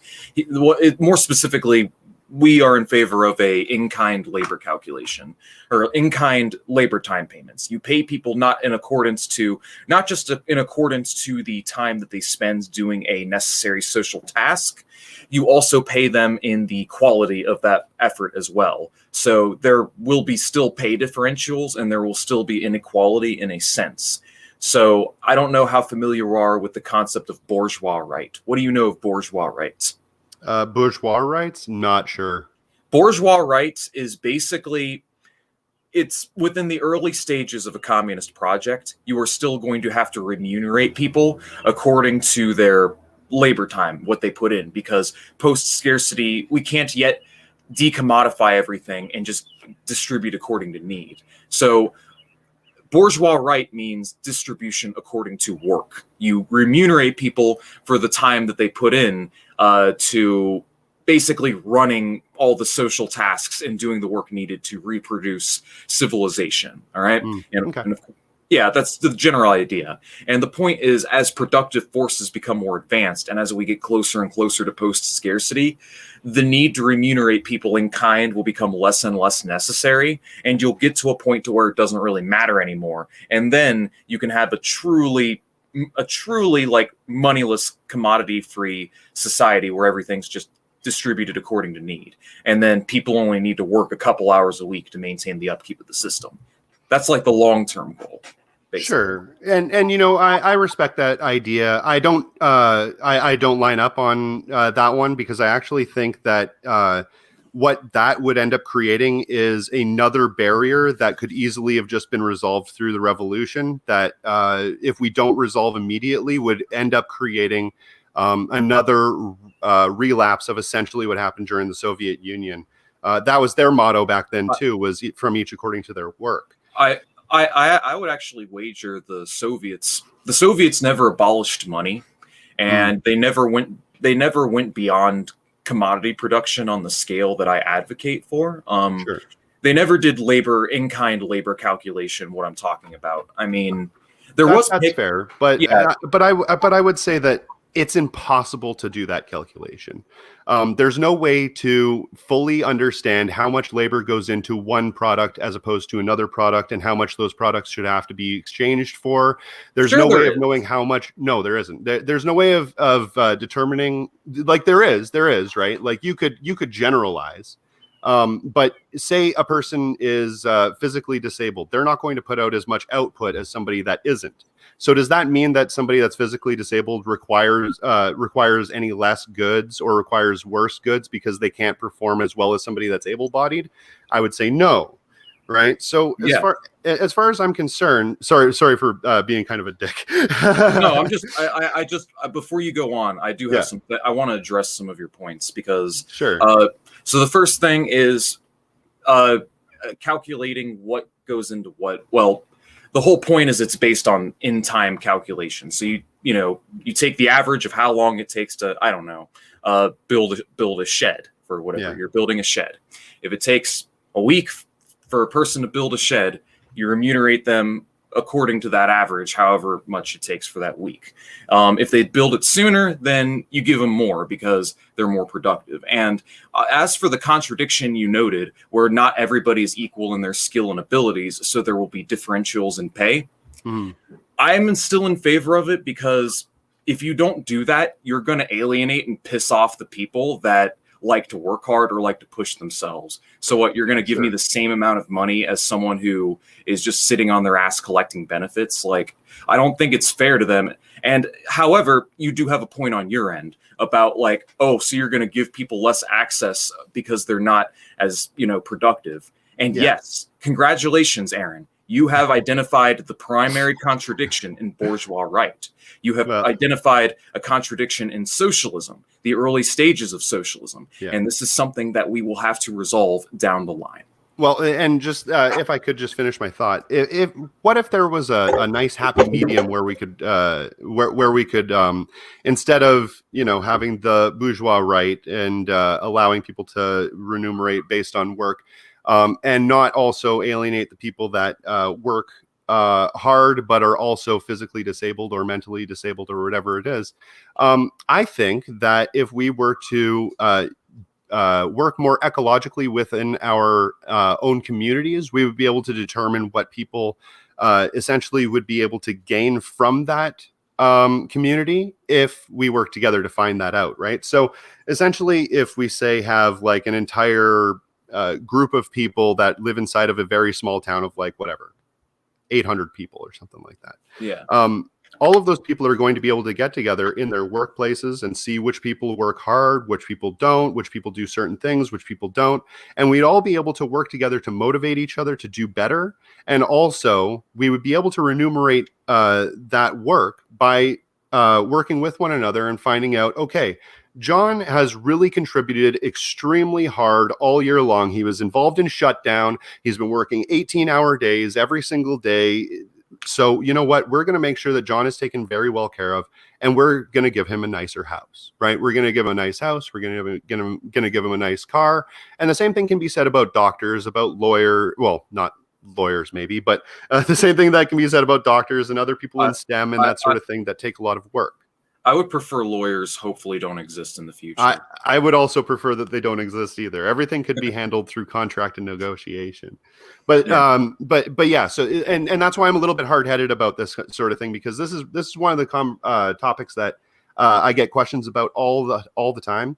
And I think that if we were more humane with the way that we actually use these sorts of systems, if we actually take into consideration the human being as opposed to just a number on a screen, then I think that we're going to actually be able to come up with ways of remunerating people that is actually beneficial to the whole of society and doesn't alienate anybody or give more to somebody that doesn't deserve it.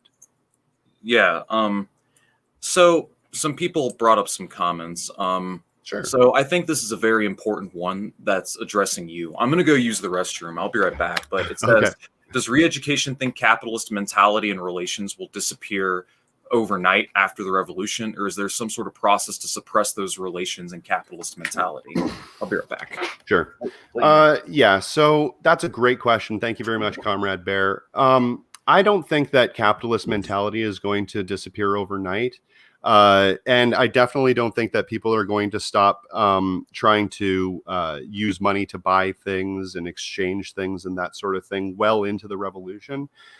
I think that that's a calculation that we have to consider, and it's something that we're going to have to work with rather than against. Like I was saying before, I think that if we were to take away the stick that the capitalists are using to beat everybody over the head with, if we take away money, then they're not going to have any way to really do anything substantially bad within the confines of that specific country, right? Whatever country is having the political or is having the revolution. So if they're not able to do anything necessarily with their money within that country, they're still going to be able to do things through their influence and through those sorts of things. And in which case, then we would have to use some sort of system, probably a military, to be able to stop them from doing that. Anarchists have no problem with using the military. We just think that the military should be democratically run from the ground up rather than from the top down when it comes to elections and so forth, and can also function with a top-down structure if needed when doing certain things like entering into battle scenarios that a certain top-ranking guy needs to know all of the information on the ground, but the ground guys can't know, or else they might be a liability. That sort of thing is always taken into consideration. So there would have to be some sort of military that stops the capitalists from being able to use their influence, even if they didn't have money within the country. And abroad, you're always going to have capitalist influences. And again, for that, we would use the military as well. And yeah, we would just try to make sure that the military was structured as democratically as possible. All right. So I actually have some issues. I don't think there are certain institutions that I actually think it would be beneficial not to democratize, just because I think that when it comes to something like the army, you want people in positions of authority and leadership that are qualified for those positions. And you could very easily end up with a pitfall or a situation where someone, just because they're liked by the troop, or, because they're very charismatic and they're just liked by the troop, they end up getting picked by the troop to be the sergeant, but they're less qualified for that position than someone who might not be as charismatic, but does meet qualifications and would make a very excellent sergeant. So I think for something like that, it's questionable how useful it would be to have a democratically elected army. That's the thing, right? Is that democracy doesn't just mean one thing. It means a lot of different things. So we would have to find out what democratic process we would have to use to be able to determine who would be leadership in military positions. Yeah. And that's why I think things like vote weighing, ranked choice voting, that sort of thing, those should be taken into consideration. Because there's, obviously a certain amount of skill level and a certain amount of knowledge that you're going to have in a lot of different situations. The thing is that I like to look at it more or less like like producing a movie, right? You're always going to have the Disney, right? trying to produce some kind of movie, but each director that produces that movie is going to have a certain amount of autonomy over their project. Now, if you have a movie that's directed 100% by committee, you're obviously going to end up with a lesser product usually than you would if you have one person's vision who can really suss out a way that they want to tell a story. The same sort of thing goes, but they would essentially work in more or less a hierarchical structure to create that vision. So there would be the director, and then under them would be the camera people and the writers and the blah, blah, blah, blah, blah. The same thing would go with the military, right? The community itself is going to need to have a military, and it's going to need to do certain things. Each one of those activities that the military does could be looked at as its own little movie. Every time that movie gets produced, right, you're going to have the generals or whoever that are going to be at the top that are more or less creating a vision that would be able to work things out, and other people down below that are able to work with them because of their knowledge and ability and all of those sorts of strengths to actually fulfill that position. So that's, and I think that's the main problem that a lot of people think when they think of anarchism. They think, oh, well, they just mean direct democracy and that's it. But direct democracy is just one small form of democracy. And we don't even necessarily look at hierarchies as being bad things. So long as those hierarchies serve a purpose during a time. And then once the time is over that they no longer serve a purpose, then they are disbanded. Right. So I'm about to rock your house. I'm about to blow your mind. You ready for this? You ready? Okay. For this? All right. I'm ready. What if I told you that I don't believe in voting for people and that people should be voted into their positions? Ready for this? All right. Mind blowing, right? Let's now hear me out. This is some good shit. All right. Okay. Yeah. I'm all ears. So this is an idea that I'm very much in line with the thought of Paul Cockshott when it comes to putting people in positions or appointing people to their positions, all right? I don't believe that people should be directly voted on by the general population. Instead, I think that viable candidates who meet certain qualifications should be chosen at random from pools of viable candidates. Sort of like a lottery. And at random, you choose people to fulfill these positions and to be appointed for these positions to serve a term. And let's say they do a really good job, then they get to serve another term. But then after they serve their 2 terms, they're out, and then it's their turn, basically. So it gives everyone an equal opportunity to get in those positions that want to be in those positions. And it also massively circumvents the fuck out of corruption and opportunism, because it's a pretty bulletproof system that you can't really what I'm trying to say is it's very anti-favoritism and it's very anti-opportunism inherently. So there's a lot of corruption. And the only people that would be in the positions are people that are qualified, that would want to be in it in the first place. So I don't know. What do you think of sortition democracy in that concept? Oh, I love it. And I think that again, it's another form of democracy that can be useful in some situations and might not be useful in others. For instance, there are some situations where being charismatic and being a people person and being somebody that people enjoy being around is definitely an important quality to have when you're going into a leadership role. So I would say, why not sortition? And then once you have, say, boiled it down to 5 or 6 different people who are 100% qualified, chosen at random, then maybe you could vote on which person you like the best and who you'd actually have a beer with, because then that would be the important thing. Sure. Right? I guess the only point that I disagree is it shouldn't be based on whether or not you like that person. It should be about how good they are. But I think that is important as well, right? Like there is something to be said. Like if you enjoy working with your boss, you're going to be more ready to work harder for them than you would if they're there's different ways to get people to work, right? One can be through coercion and through force and through pressure and through anger and hostility, through violence, essentially. And that is definitely one way to get people to work. The other way is through mutual respect and admiration and through a general understanding that this person knows more and also having a familiarity with them, that sort of thing. So I think that all forms of democracy should be considered. Personally, I'm very much about the type of leaders that kind of have an iron but fair hand.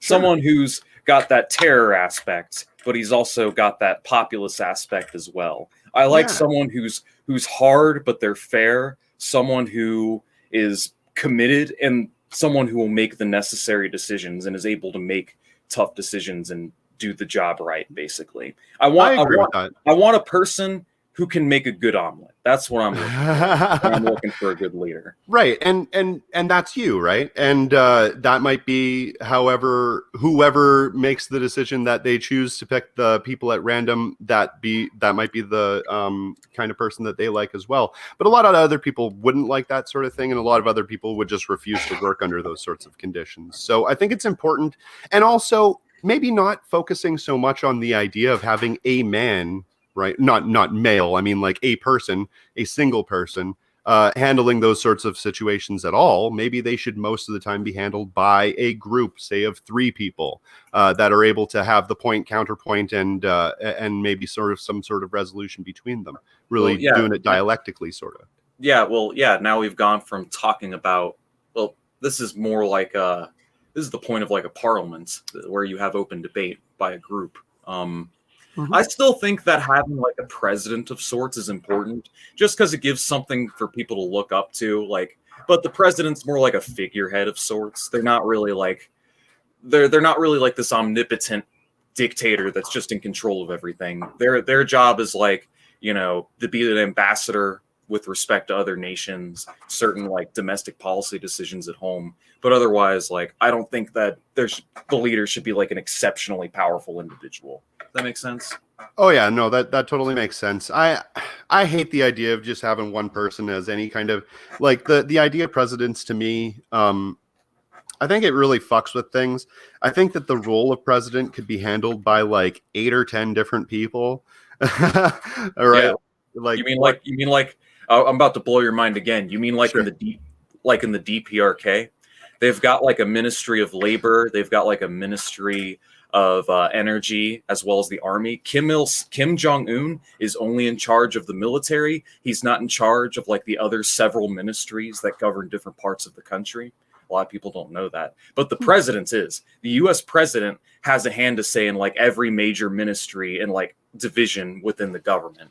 But that's not the case. Ironically, not the case within the DPRK.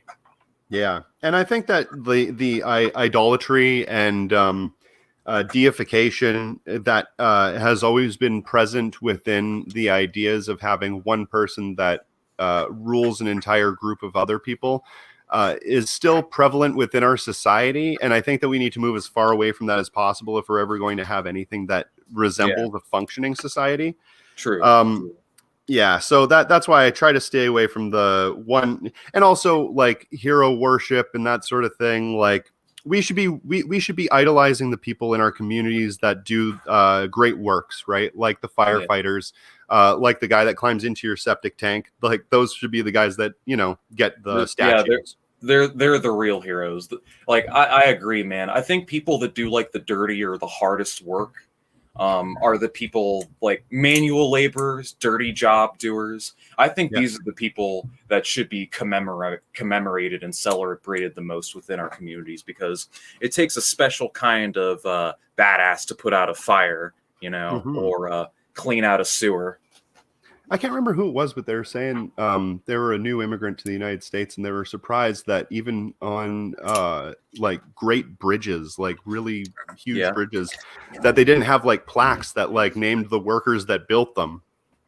Oh, that's bullshit. Like that's total bullshit. That there should be placards for everybody who was involved. I totally agree. It takes a legion to build a bridge. There's a lot of human time and effort.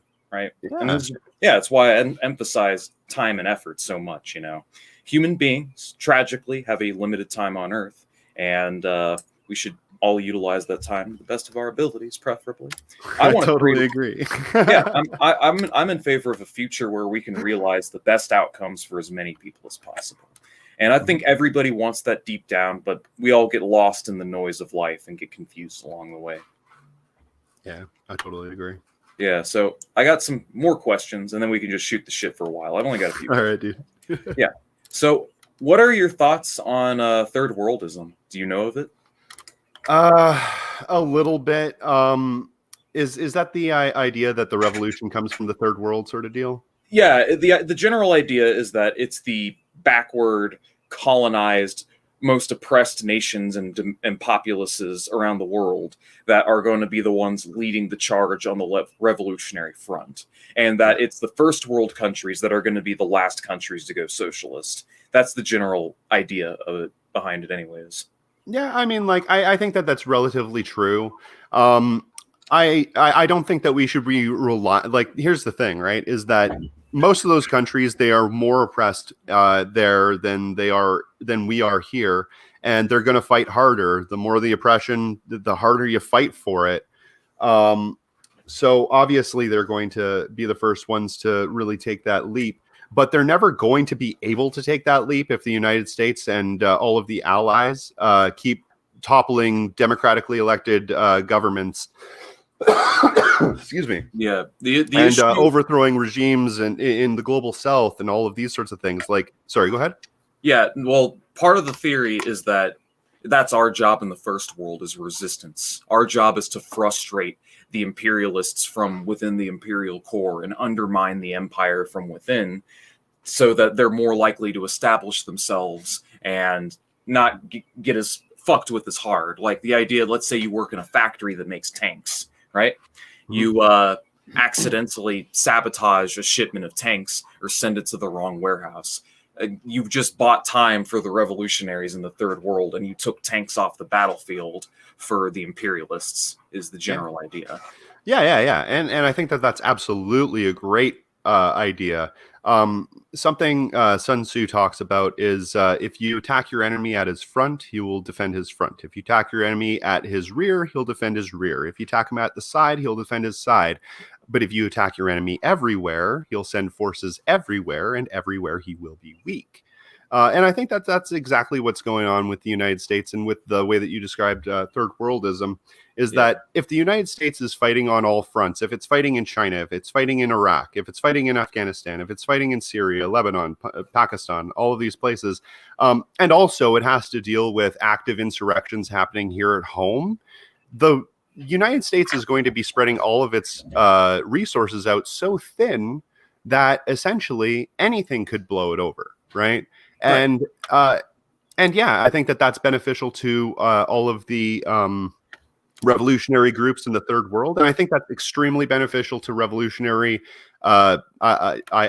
people here right now, because if the United States and all of the hegemonic powers are all dealing with a pandemic and top of economic collapse on top of ecological collapse on top of war after war after war on top of insurrection, that's an opportunity. That's basically how every single system has fallen all throughout history, is that it just came into contact with too many fucking problems that it couldn't deal with, and it fell. So, and I think that that's beneficial for everybody that's revolutionary, actually. Yeah, so the third worldism is largely promoted by the likes of Jason Unruh, and I critiqued it a while ago. I'm still kind of on the fence about it, just because I feel like the analysis is a little mechanical and fixed, but otherwise I largely agree with the sentiments. If there's any country that's going to be having a proletarian revolution anytime soon, it is not going to be America, let alone Germany or France or Britain or Canada or any of these other Western colonial countries. I do see great potential in India. Now, a lot of people I've talked to are cynical about India, but I'm very optimistic. What do you know of the situation in India? I know that they had or possibly are still having massive communist protests and uprisings based around the farmers. I can't remember if they weren't able to sell their goods or what exactly the deal was with that. But yeah, I remember it had something to do with the rural community. Yeah, I don't remember the details, but roughly 250 million people a couple months ago participated in a general strike for weeks at a time. That is 250 million. That is 1/5 of the Indian population, more than a fifth. Imagine if something like that happened in America. If 1/5 of the US population started striking, Like, imagine what kind of like concessions you could win if you were able to coordinate something like that. That would be unbelievable. Yeah, Like 250 million. That's like an unfathomably huge population, dude. yeah. So many people. And Alexander Berkman even said that like the best chance that the proletariat has of actually gaining a revolution is through a general strike. So and I am inclined to believe that partially. And I definitely think that we need a general strike in the United States, well, preferably worldwide. I mean, that would be the general strike that everybody would want. But yeah, we need that sort of mentality and behavior here. The one problem that I have with syndicalism, and it's just a minor problem, but it unfortunately has a lot of major implications, is that there is a massive population of people right now that are out of work and don't have a job, and all of those people organizing their workplace and doing a general strike isn't going to do much because they're not working right now at all. So that's why we need to be building community organizations and structures as well, alongside the mass organizing of the labor unions and that sort of thing. It all works together in an ecosystem. Yeah, and that's ultimately what we're trying to do, is build a self-reproducing ecosystem of sorts. Basically, we're trying to make a socialism in a capitalist world, and we have to be ready for when they basically try to subvert and destroy it. Like you'll know when you're making a dent, all right? You'll know when you're making a dent in the system when the FBI or the police start relentlessly fucking with you. All right? That's how you'll know that you pose a threat. Well, hey, then I guess we're a threat, baby. Because I mean, what was it? Second Thought had the State Department knock on his door. Yeah, the CIA basically started knocking on his door. Yeah, because Second Thought got so big, and he called out the CIA, and they're like, "Yeah, we're gonna need you to take this down." Like that's pretty crazy. Like this is straight up silencing dissent. I mean, yeah. Well, and also the negative campaigns that are going against all kinds of left-wing journalists. And left-wing personalities, like it's a classic red scare, classic red baiting, and they're seeing that we're actually making a huge dent, even as small as we are, right? Like the Black Panther Party wasn't a very huge organization, and they were scared shitless of those guys and girls. And the same thing goes with this. When I often talk about how when the Communist Manifesto was released, it was its initial publication, I believe, was somewhere around 1,000 copies, and that was pretty much the catalyst that sparked a wave of communism across Europe. I'm exaggerating a little bit, but you know, it's and that was only 1,000 books. Now I put out a video, or Peter Coffin puts out a video, or Hakim puts out a video, or Luna Oy puts out a video, and they get 5,000, 10,000, 100,000 views in some cases. Yeah, and you're able to instantly reach people like that. Exactly. Yeah, it's just like the brand. It's like the new printing press, right? Yeah. And it's democratic because people are actually able to use it right now. So people, like, of course, the people in control see that as a threat, a huge threat. Fuck yeah. Yeah, dude. The algorithm actively suppresses a lot of like hard left YouTube channels. There's a reason why the most hard left channels that have millions of subs, I mean, barring Second Thought, but look at what happened with him. CIA paid him a visit. But besides him, they're all social democrats. They're all democratic partisan shills. They're all like of reformist consciousness at best, or they're TYT. It's a very controlled opposition, more or less. I don't want to say controlled, but it's an opposition that doesn't pose a meaningful threat to the system, because it's an opposition that doesn't challenge power in the ways that power needs to be challenged in order to bring about revolution or reform. Yeah. And like even the minor threats, right? Like Kyle Kalinske, I don't know if you've heard of him on Secular Talk. He hosts a show that is, you know, like it's social democratic socialist, right? Like he kind of borders that line. He's more of a socialist, I think, now than capitalist for sure. But even his channel is attacked constantly. He went from something like 30,000 subscribers every month, like he was gaining 30,000 a month, to less than 1,000, right? And I've seen the exact same thing happen on my channel, where I was gaining something like around 1,000 subscribers. What was it, like around 1,000 subscribers every month or some fucking thing like that? And now I'm down to like 10, or sometimes I lose subscribers some months. Yeah. Like they see that there's problems, and they set you up on a separate algorithm, and they've even admitted to that, saying that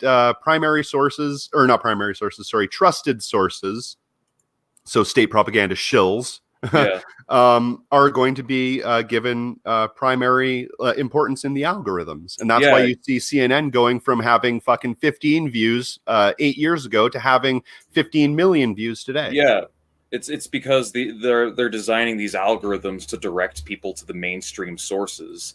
It's the free market at work, the freedom to buy all the ad space and astroturf the fucking internet so that left-wing alternatives get drowned out in the media. It's the free market at work, yo. This is why, I mean, pretty much, yeah. Shit, there was something else I was gonna say. I hate it when I was going to say something else, but overcoming it is going to be very difficult. We do have some trump cards. We do have some things going for us. The very existence of the internet, I consider a trump card, just because you can communicate with people at light speed, like literal light speed now, faster than ever before. I think that's a huge, huge boon in our favor. The internet's a great organizing tool. We have this platform despite our drawbacks, and we need to help each other out. And this is something that when I get bigger, hopefully, because I want to have tens of thousands of subs by next year if I play my cards right. I want to start promoting other leftist channels, and I think we can all just come together and basically beat the algorithm by working together against it is kind of a plan I think we could come up with, you know? Definitely. Yeah, I agree. Yeah, but anywho, got a couple questions left. So, speaking of America, what do you think are the most revolutionary demographics in either the United States or Canada? Just the Anglosphere, revolutionary demographics. Which ones do you think the potential lies at? 100% the POC community and Zoomers. Like, holy shit. Zoomers, first of all, they have a political consciousness that I have not seen in any generation ever. I grew up in the I was, a young person in the 90s. I was born in the 80s. And during the 80s and 90s, like, people talked about politics, sort of, but it was always kind of like tongue in cheek. You don't really talk about that sort of thing. Religion and politics, you keep it out of business, blah, blah, blah, blah, blah. Zoomers actively call themselves communists and wear like commie shit going to school, right? And that was unfucking heard of when I was a kid. Obviously, there was the racism bullshit, but that wasn't really a political thing. More or less, it was like a, I don't know, like an obnoxious subculture of hatred that was just like basically gathering up a lot of disaffected white youth and putting them towards like doing hateful shit.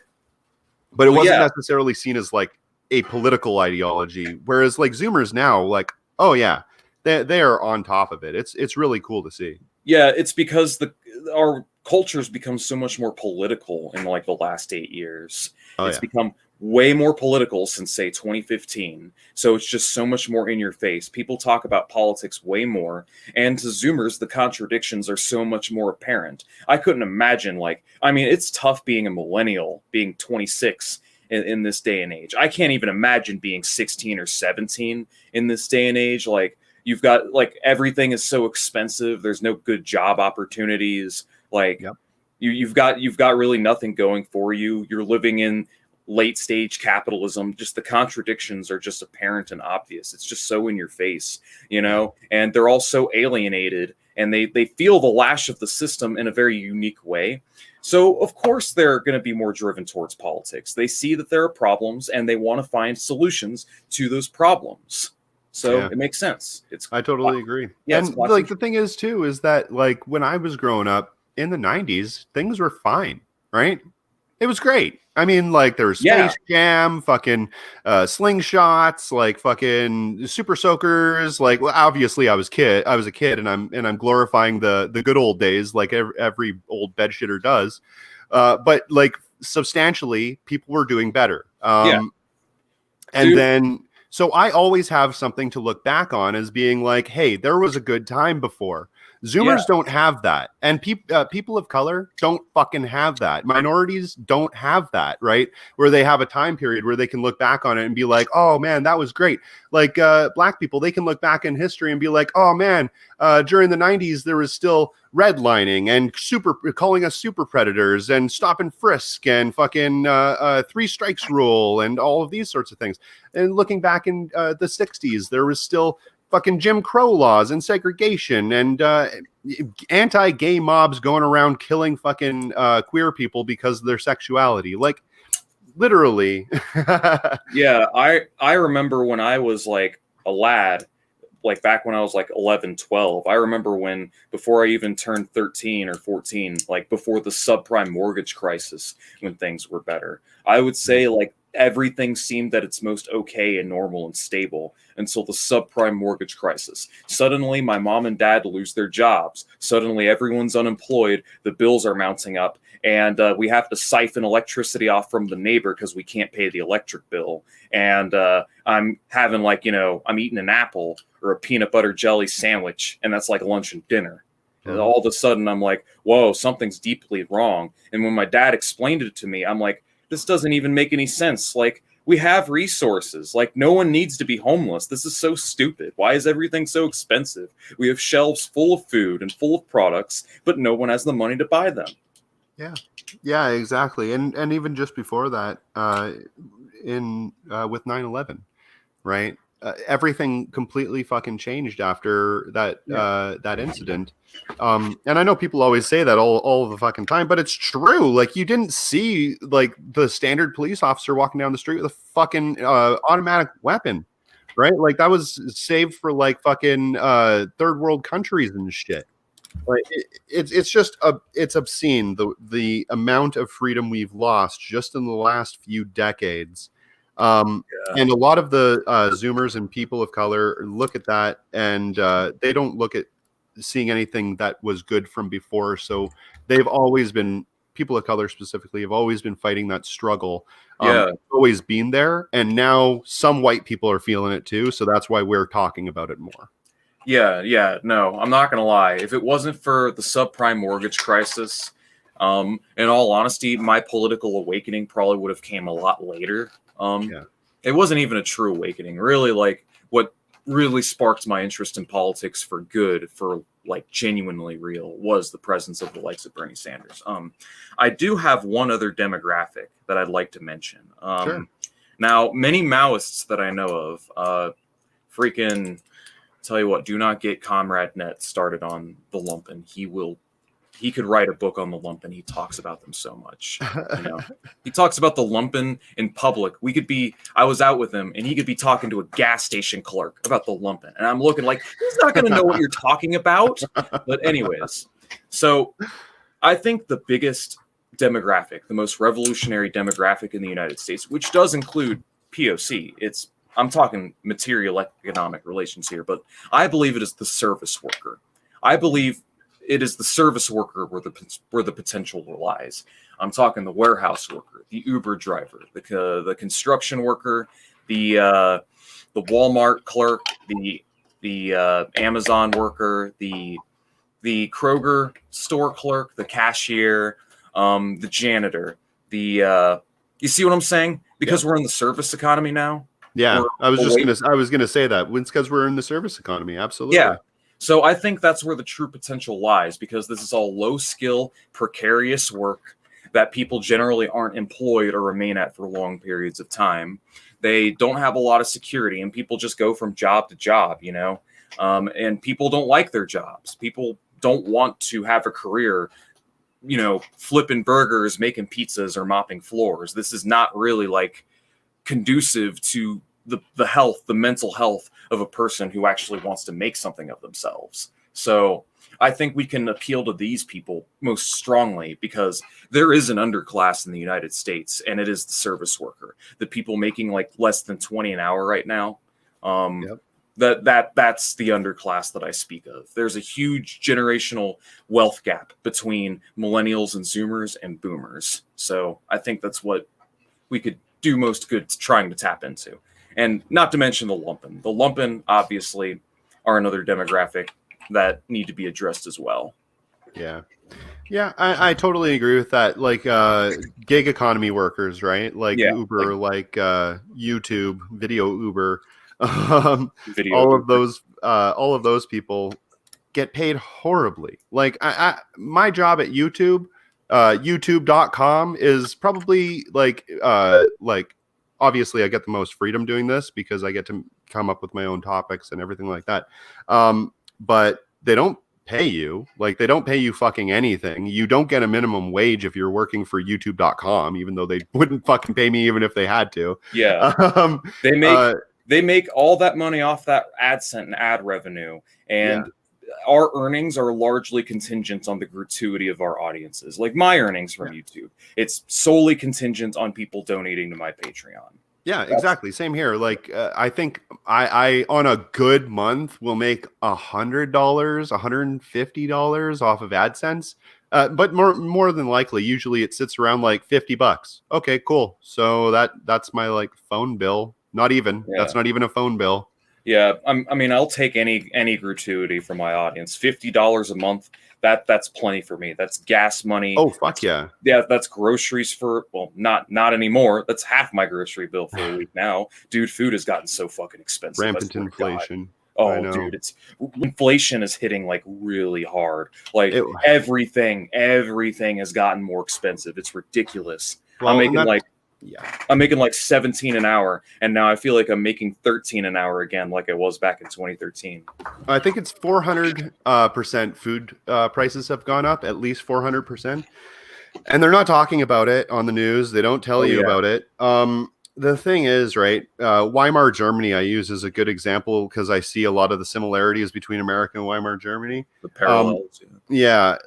When the economic crash happened, right, it took 3 to 5 years, I think it was, before it was really felt by the public. And at that point, rampant inflation went so high that people were running to the store with wheelbarrows full of money so they could buy a fucking loaf of bread. And that's exactly what's going to happen in the United States. The thing is that right now the economy is shut down and inflation really doesn't show itself until after there's been more spending within the economy.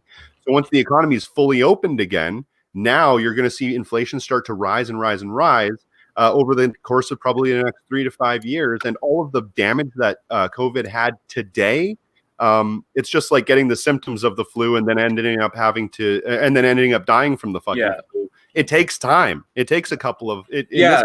Yeah, people don't realize, like with the Great Depression, it wasn't like we all woke up one day and everything was on fire. In the Depression, it was the recession hit, the Dow Jones plummeted, but then it rebounded. And like, let me go ahead and draw this real quick. This is what like our previous major economic recessions have looked like. I'm gonna go ahead and share screen. Let's do this. So you see this paint, right? Microsoft Paint. Whatever. You don't need to see it. I see it. So most recessions that we have look like this. So you have, line go up. Yay, everyone's making money. You're partying hardy. Everyone's making cash. Everyone's got jobs. Capitalism works. And what's this? It's a recession.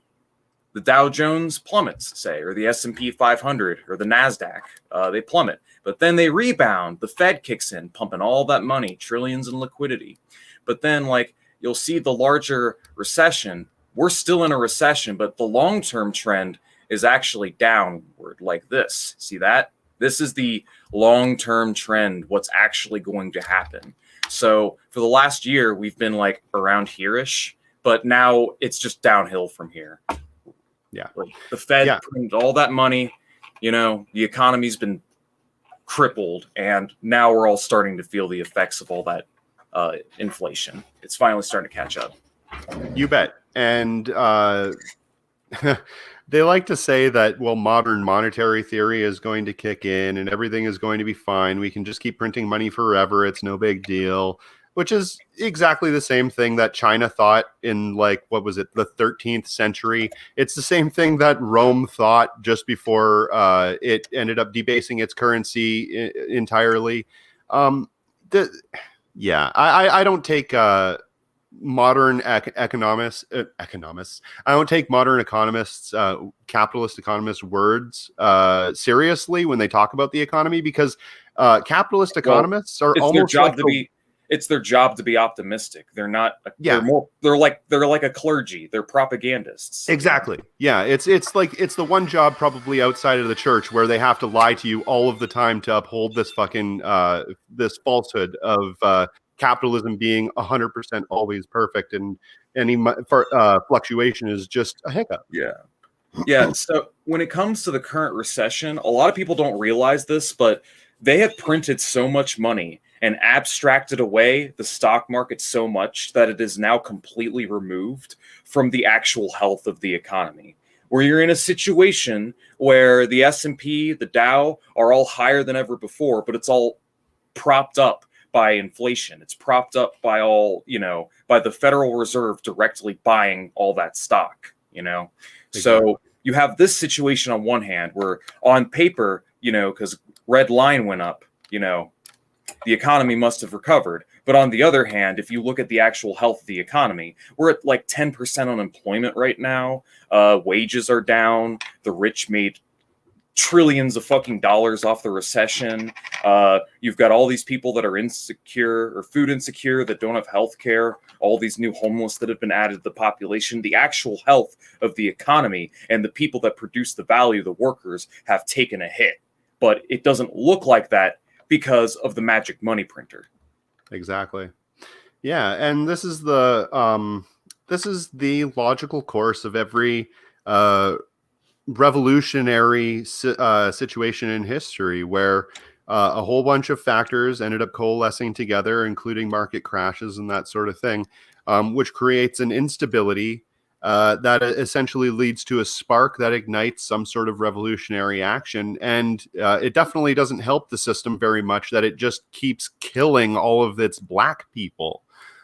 So on top of all of the other bullshit that's going on, like we're literally, like the United States is literally committing a fucking genocide, and it has been since its inception. I would classify it as a passive genocide, at least against African Americans, because they are.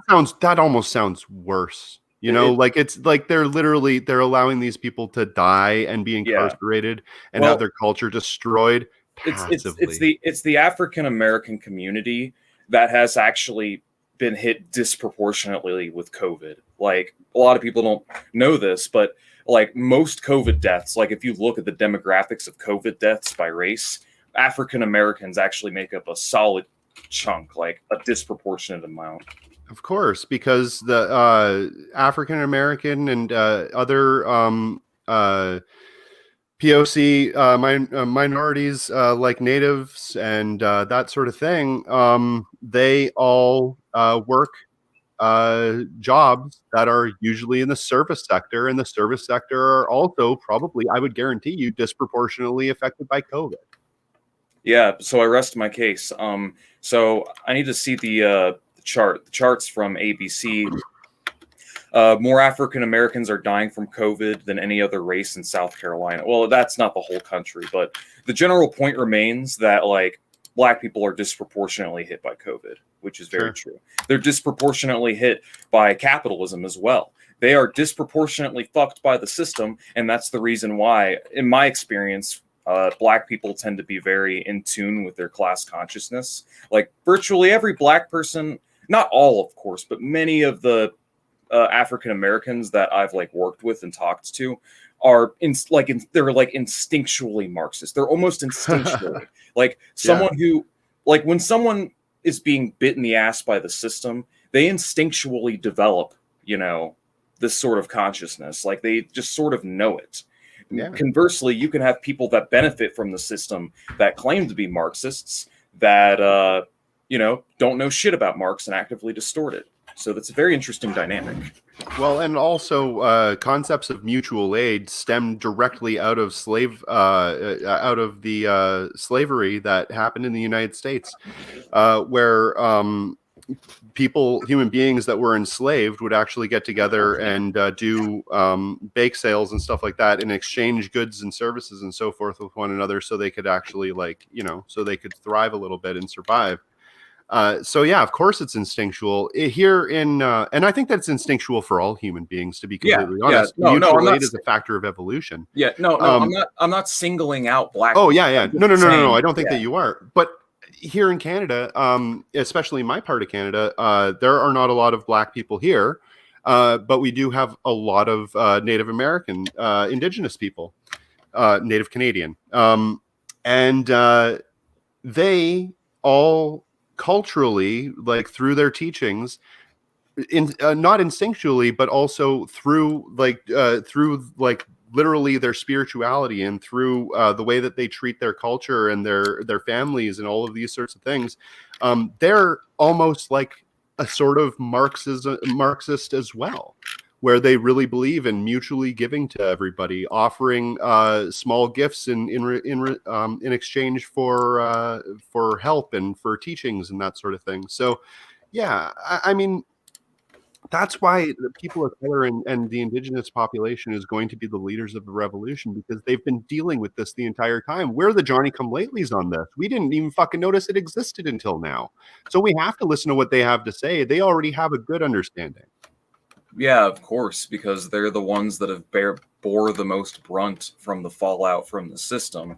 You know, a zero-sum game that benefits the few at the expense of the many. And now white folk are being white people are also now being hurt by it. We're starting to feel the lash, or white people as a demographic are now feeling the lash more, because the middle class as a group is being displaced as these crises go on. The middle class slowly but surely gets ripped into two. On one hand, you have some of them that go on to become wealthy investors and profit off the crisis, and on the other hand, you have middle class people that descend back into the ranks of the proletariat. So I think because wealth divide is just going to become more pronounced over time, and since like white people are disproportionately in the middle class, you're going to see the middle class get ripped into two, basically, if that makes sense. Yeah, I totally agree. Yeah. Well, anywho, I got a couple questions left. Sure. I don't want to keep you too much longer. Although this is very fun for me. I'm not gonna. Yeah, I'm having a great time. Yeah. So we'll round off with a few more questions. But what do you believe? Oh, I've already asked that. The last one. Actually, the second last one. What are your thoughts on historically existing socialist projects? I'm talking about the Union of Soviet Socialist Republic, Mao's China, the DPRK, Cuba, etc. Like, what is your general opinion of them? Just curious. Like what? So like Mao's China as opposed to Xi's China kind of deal. Yeah, like when China didn't abandon the socialist project so that they could manufacture cheap consumer goods for Western children. Yes. You know, okay. I'll talk about it, because that's another interesting conversation all on its own, because I've been studying a lot about China recently, and it's such an interesting fucking thing that they've done there. But my view, so for on the Soviet Union, for example, which is a great example because people always bring it up. My view on it is that it started off with the world's greatest intentions. It started off with basically trying to form a society of free Soviets working together that are federated, and essentially a Soviet is a workers' council. So all of the workers together, or a community council, all of the community and the workers together would be able to come together and form democratically what their leadership would look like, what their communities would look like, what their workforces would look like, and that sort of thing. And I think that was great. All power to the Soviets. But I believe that ideologues like Lenin ended up taking advantage of the situation. And even though they had good understanding of Marxism, of communism, and could possibly have been good leaders, I feel like they forced the Soviets to take on the Bolshevik line, forced them to essentially become Bolshevik, And I don't think that that's necessary. I think that that ended up being one of the very first nails in the coffin of socialism in that country. Was the very start of it, right as the revolution was going on, as soon as Lenin ended up taking the reins of power, because it no longer was a democratic system anymore, by the people for the people. It was essentially what I would consider more or less a shell of what it said that it was, where it said that it was a dictatorship of the proletariat. But up until that point, the proletariat had been doing fine on its own. I don't see why it would have needed to have to institute that leadership role. Are you talking about the liquidation of the workers' opposition within the party and the turn more towards the top-down model of governance? Yeah, essentially. Yeah. Yeah. All right. So I've talked.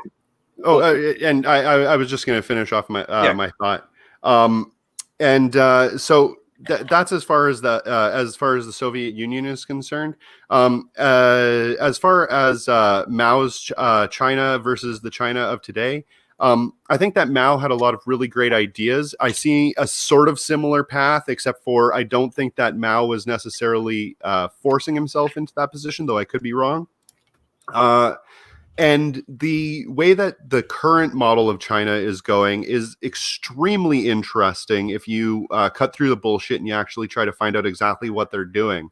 The Belt and Road Initiative is very fascinating. I don't think that it's spreading necessarily socialism across the world, but what it is doing is it's allowing a lot of countries... Sorry to interrupt you, but it's circumventing the dollar.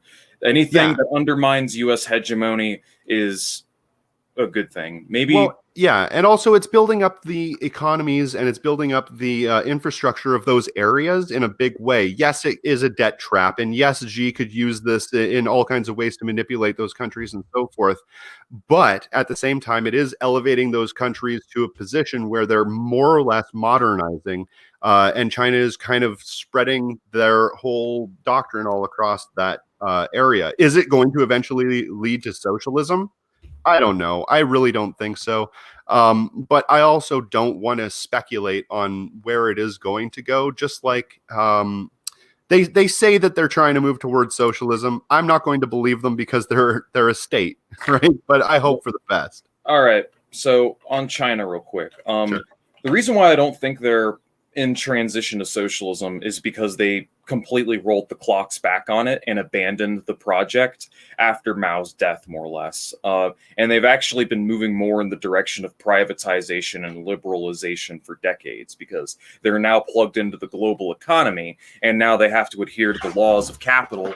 And slowly but surely, what, socialism, or what remnants and vestiges of socialism are left, are slowly being done away with, because in order to continue to secure profits and build the productive forces, it can't be any other way.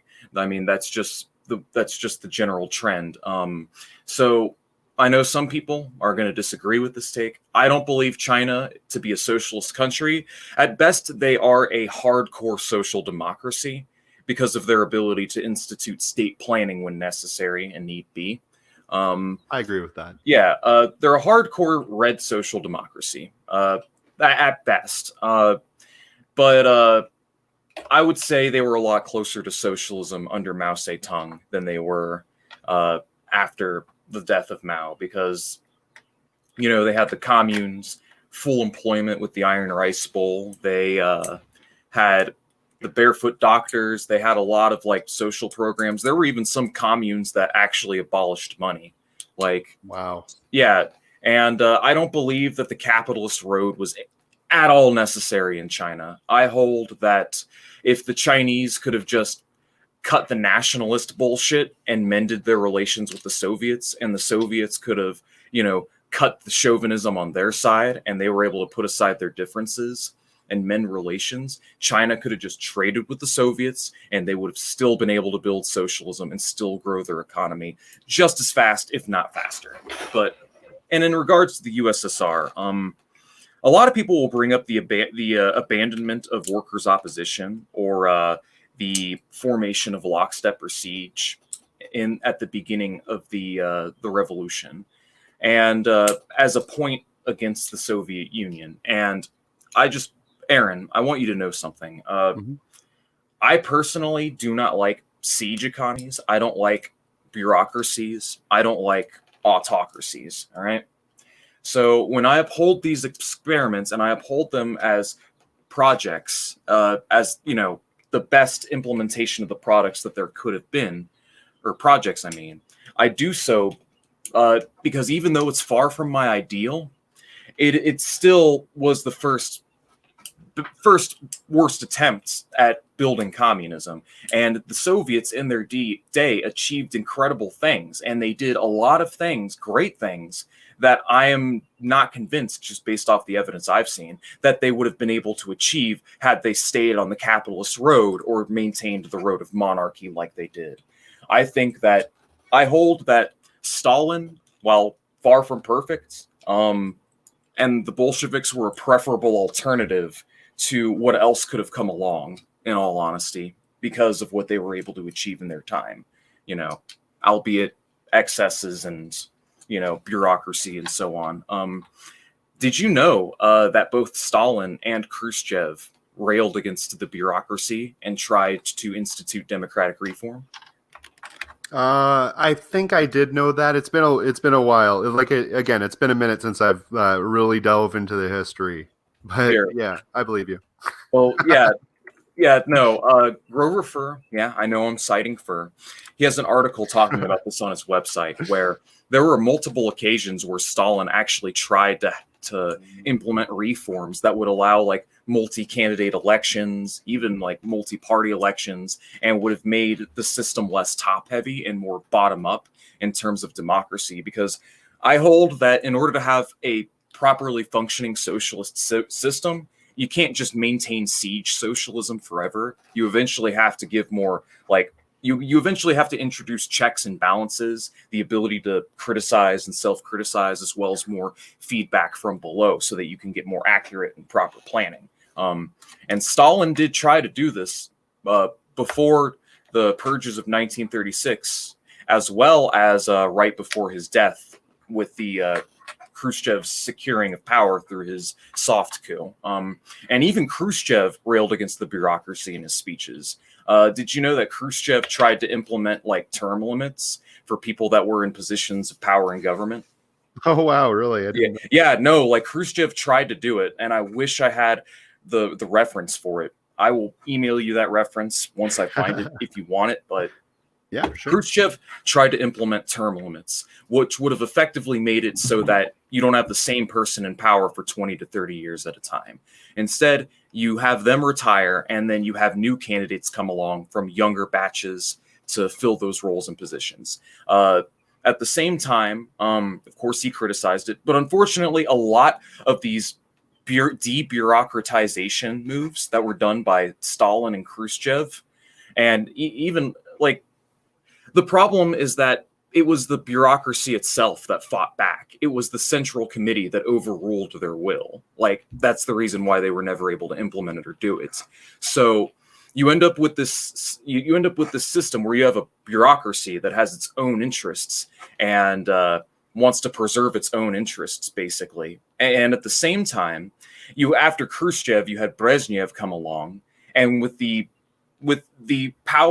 ousting of Khrushchev and the installation of Brezhnev, you now have a regime like with a leadership that's practically abandoned the communist project. Like at the very least under Khrushchev, they were still you could still say they were trying to pursue communism.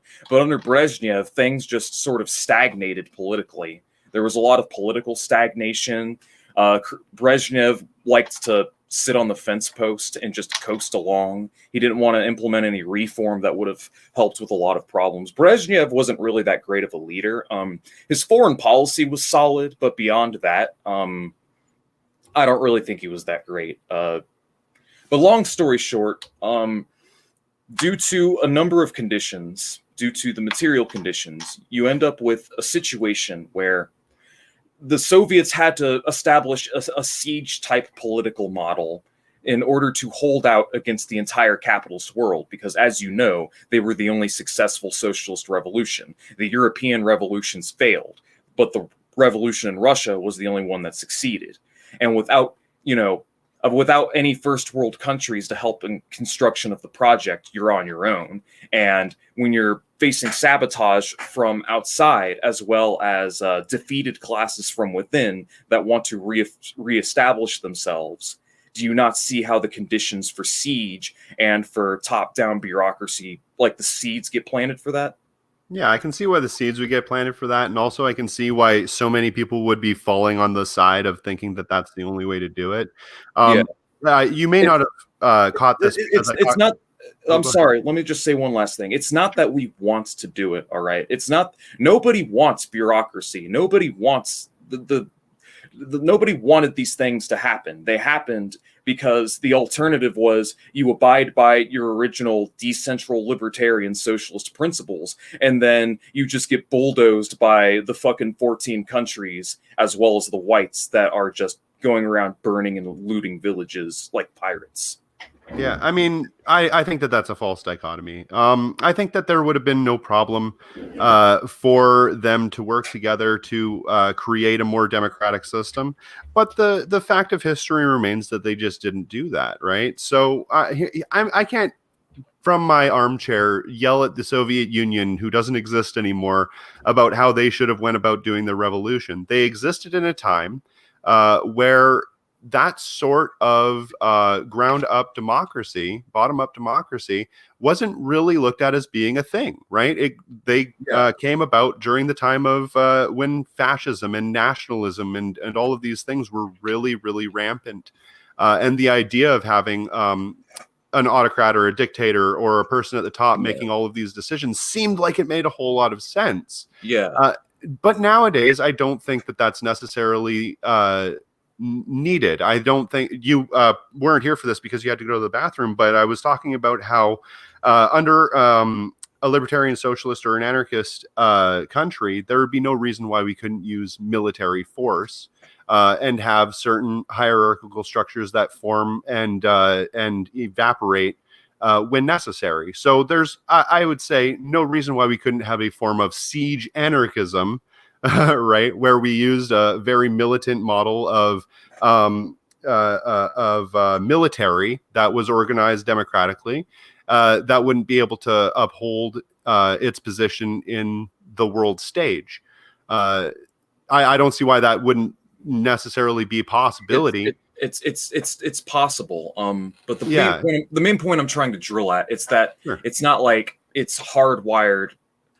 It's not like we want these things, all right? I want a system like you do. I want a system where people are free to live life the way they want, and there's no more exploitation or, capitalism or commodities, all right?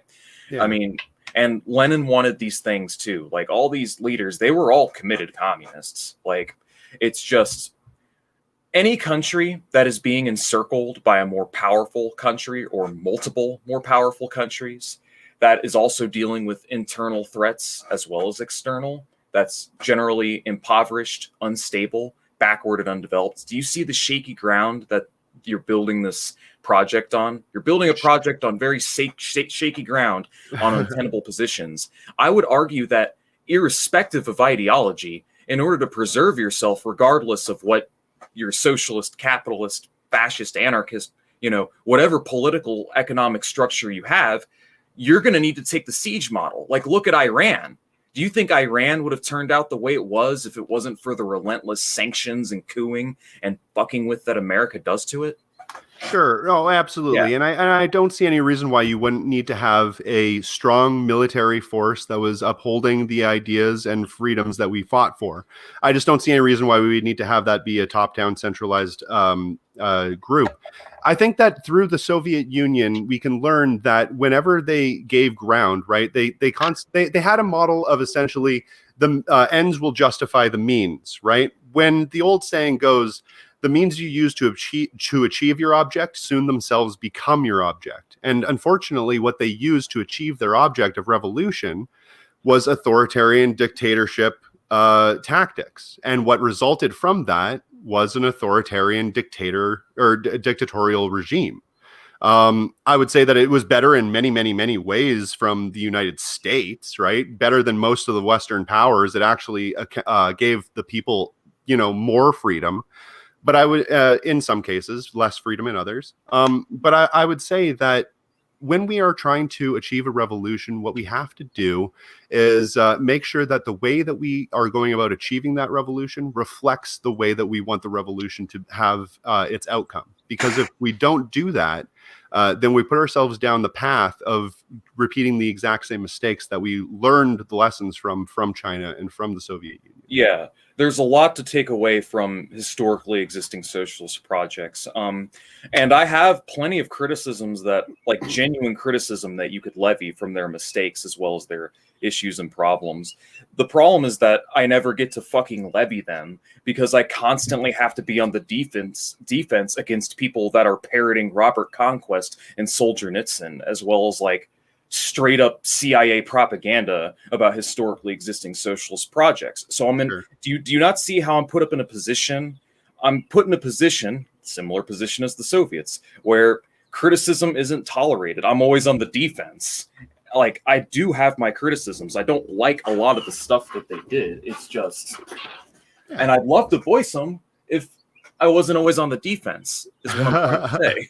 I totally get that, man. Yeah. Like that makes total sense. And like the thing is here is that we're just having a friendly conversation about it. It's like this has no bearing on the real world because at the end of the day, right now we're fighting for hopefully a potentially better future, and we have no idea what that's going to look like. Right. And right. I like to talk to lots of different Marxists and lots of different socialists of all different stripes and find out what their ideas are and see if there's some way that we can work with those ideas to create a better future, no matter what it looks like. And I don't think that going down necessarily the same path as before is a good idea, but we should definitely learn a lot from those things and try to come up with the best possible solution, because all of it has to do with material conditions, and our material conditions today are totally different from what they once were. Yeah, no, we are in a much more advantageous position in a number of regards than the Soviets were. The problem is that we don't have the political will muster to do it. So that's really all we have to work on. And I think this brings us to the last question that I had. Sure. But we're kind of, and I love that you went on that tangent. It leads right into this. Cool. What are your thoughts on left unity? Is it possible? That's a great question. Thank you for asking. Left unity online is a joke. It's a meme. It doesn't exist.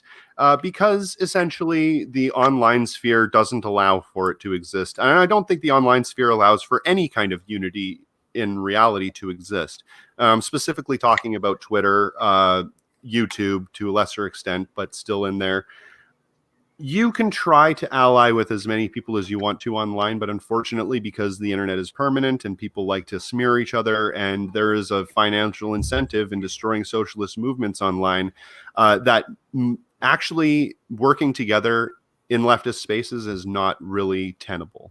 We have to move from online to in real life. And in real life, I would absolutely say leftist unity is not only possible, but it's actively going on every single day all across the entire country and across the world.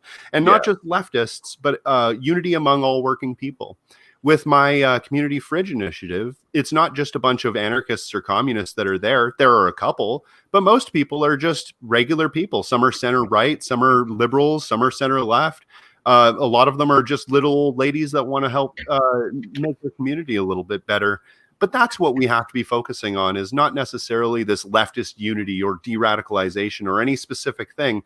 It's organizing in our own personal communities, working with one another and getting together. And I definitely think that we have a chance at that. Yeah. So in my experience, or in my opinion, I think left unity, there's value in it. To the extent that our goals don't contradict one another. We are not at a point to where we can meaningfully infight because we don't even have any power. And we all share a common goal. And it sounds to me like you and I have a similar vision, a similar enough vision as to what kind of world we want to create, that we can collaborate and work together, not just in the long term, but in the short term as well.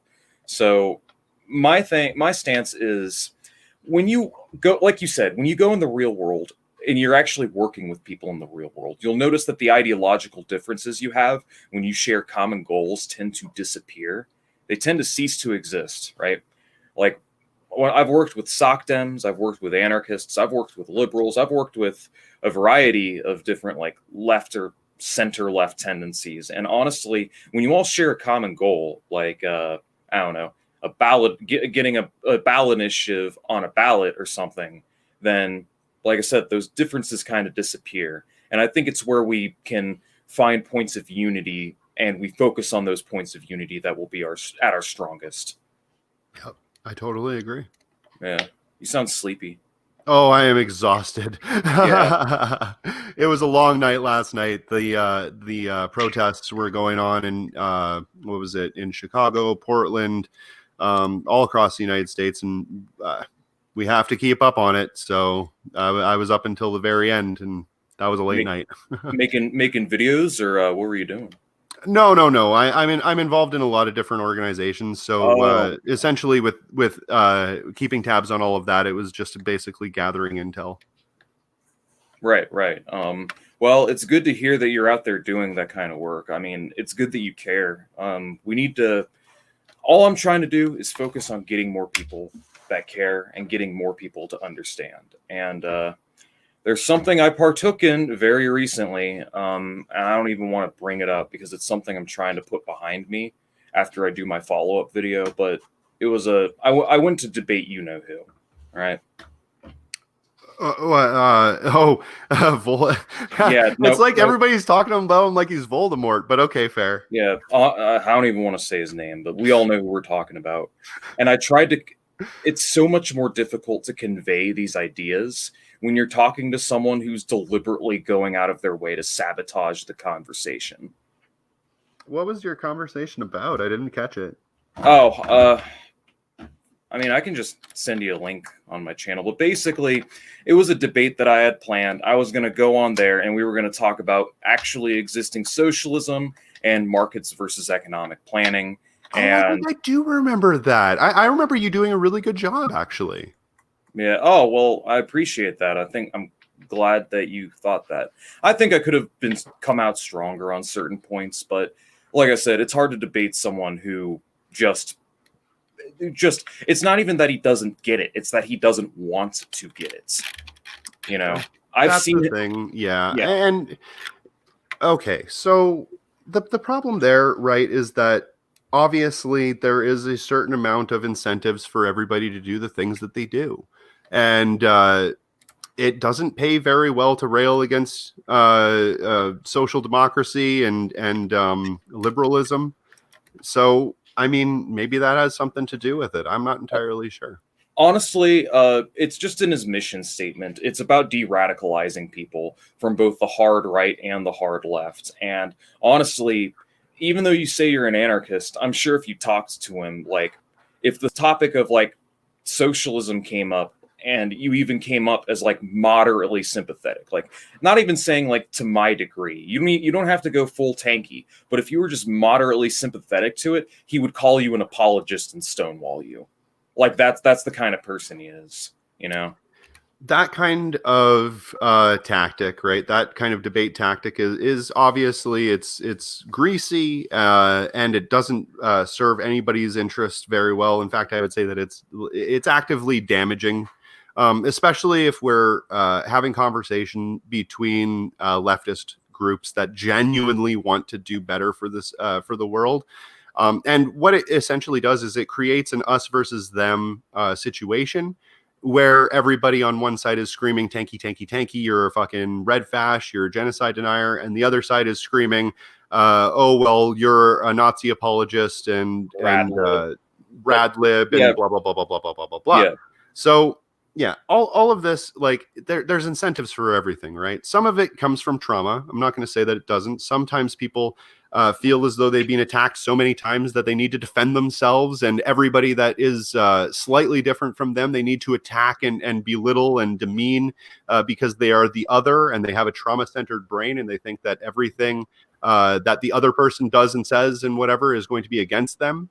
That's why you can have the duality of opinion inside of your brain of I want left unity or I want unity among whatever group, but also we're going to exclude this whole other group that's within that group because they don't ideologically align with 100% with me.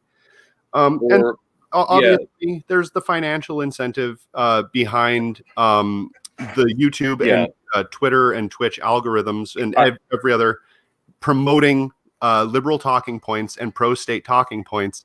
That's where you get the most money, right? I was just about to say, honestly, I think he's a grifter. Like, I'm not going to go that far because I don't think that it's intentional. I don't think that it's a conscious thing that's going on.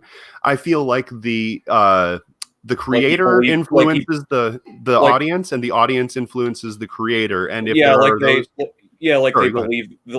they believe their own bullshit, more or less. And it's reinforced through financial incentive and through affirmation.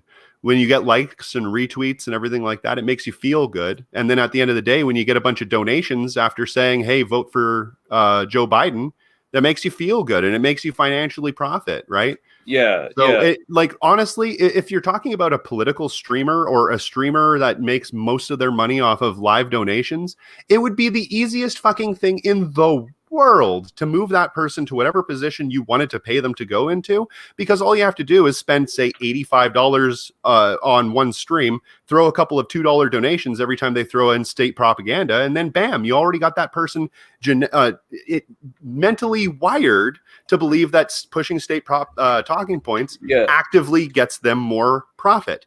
And not to mention, on top of that, there's also a Pavlov's dog thing going on where every time you get a donation on a lot of these sites, you get a little bell noise, right?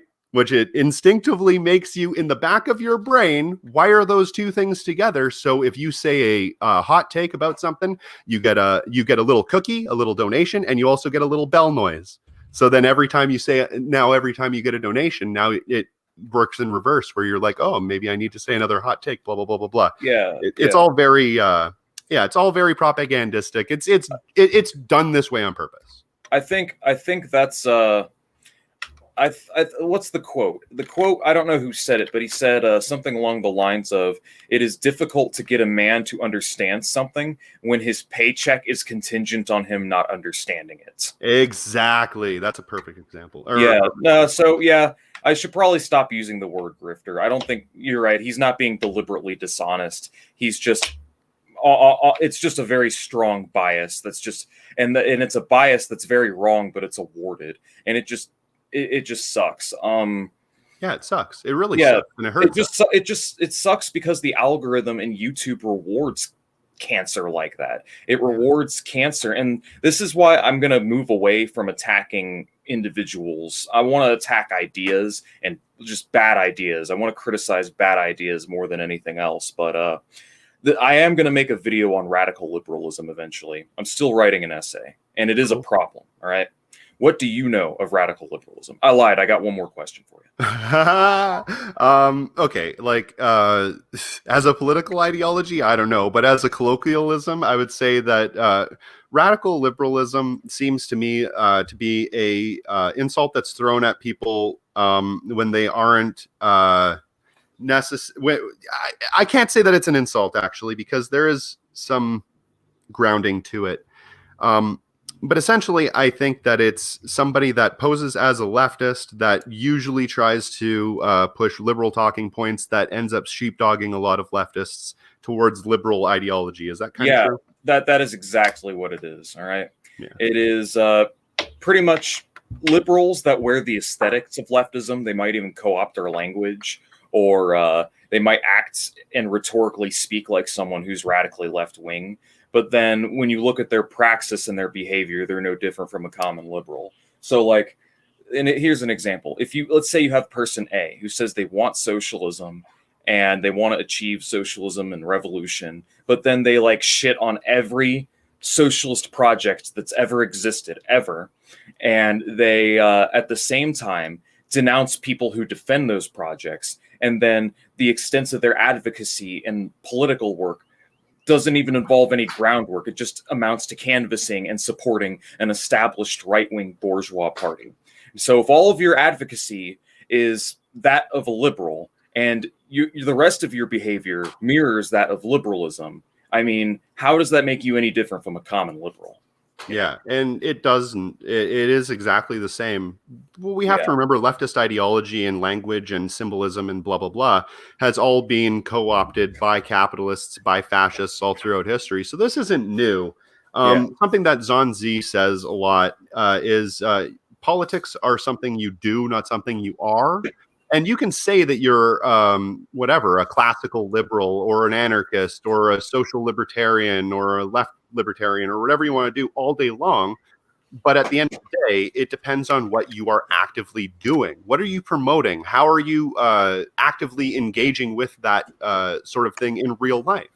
And if all of your advocacy is for liberal bourgeois political actors, then essentially you are performing liberalism.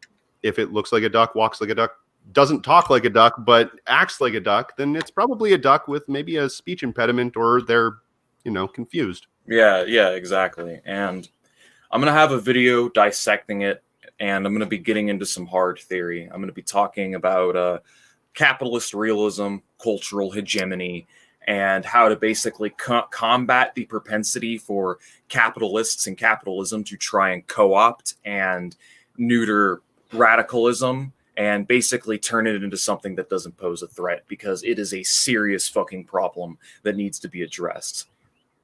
Yeah, I agree. And like I said before, I think that a lot of it is directed unconsciously.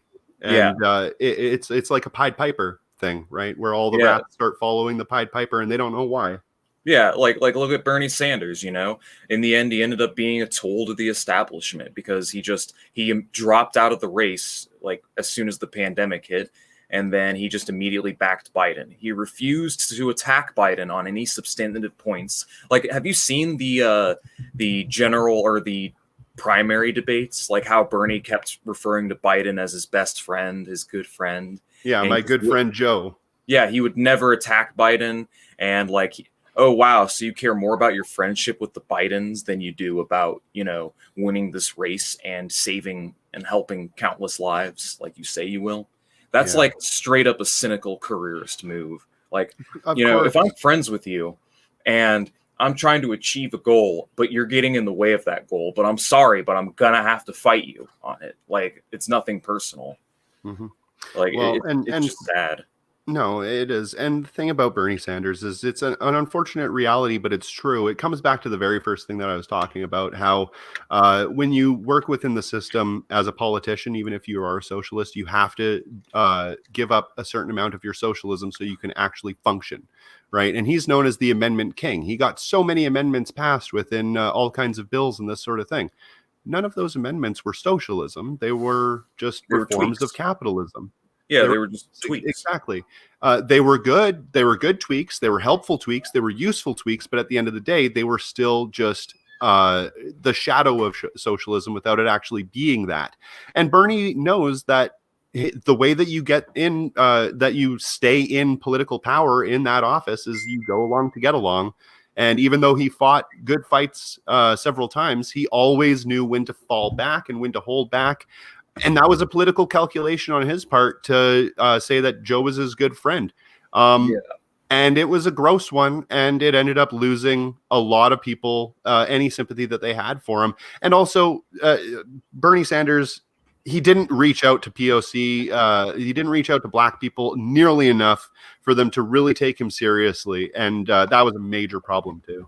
Oh, yeah. No, he did not do well with the Black community at all. Well, he didn't do as well as he could have anyways.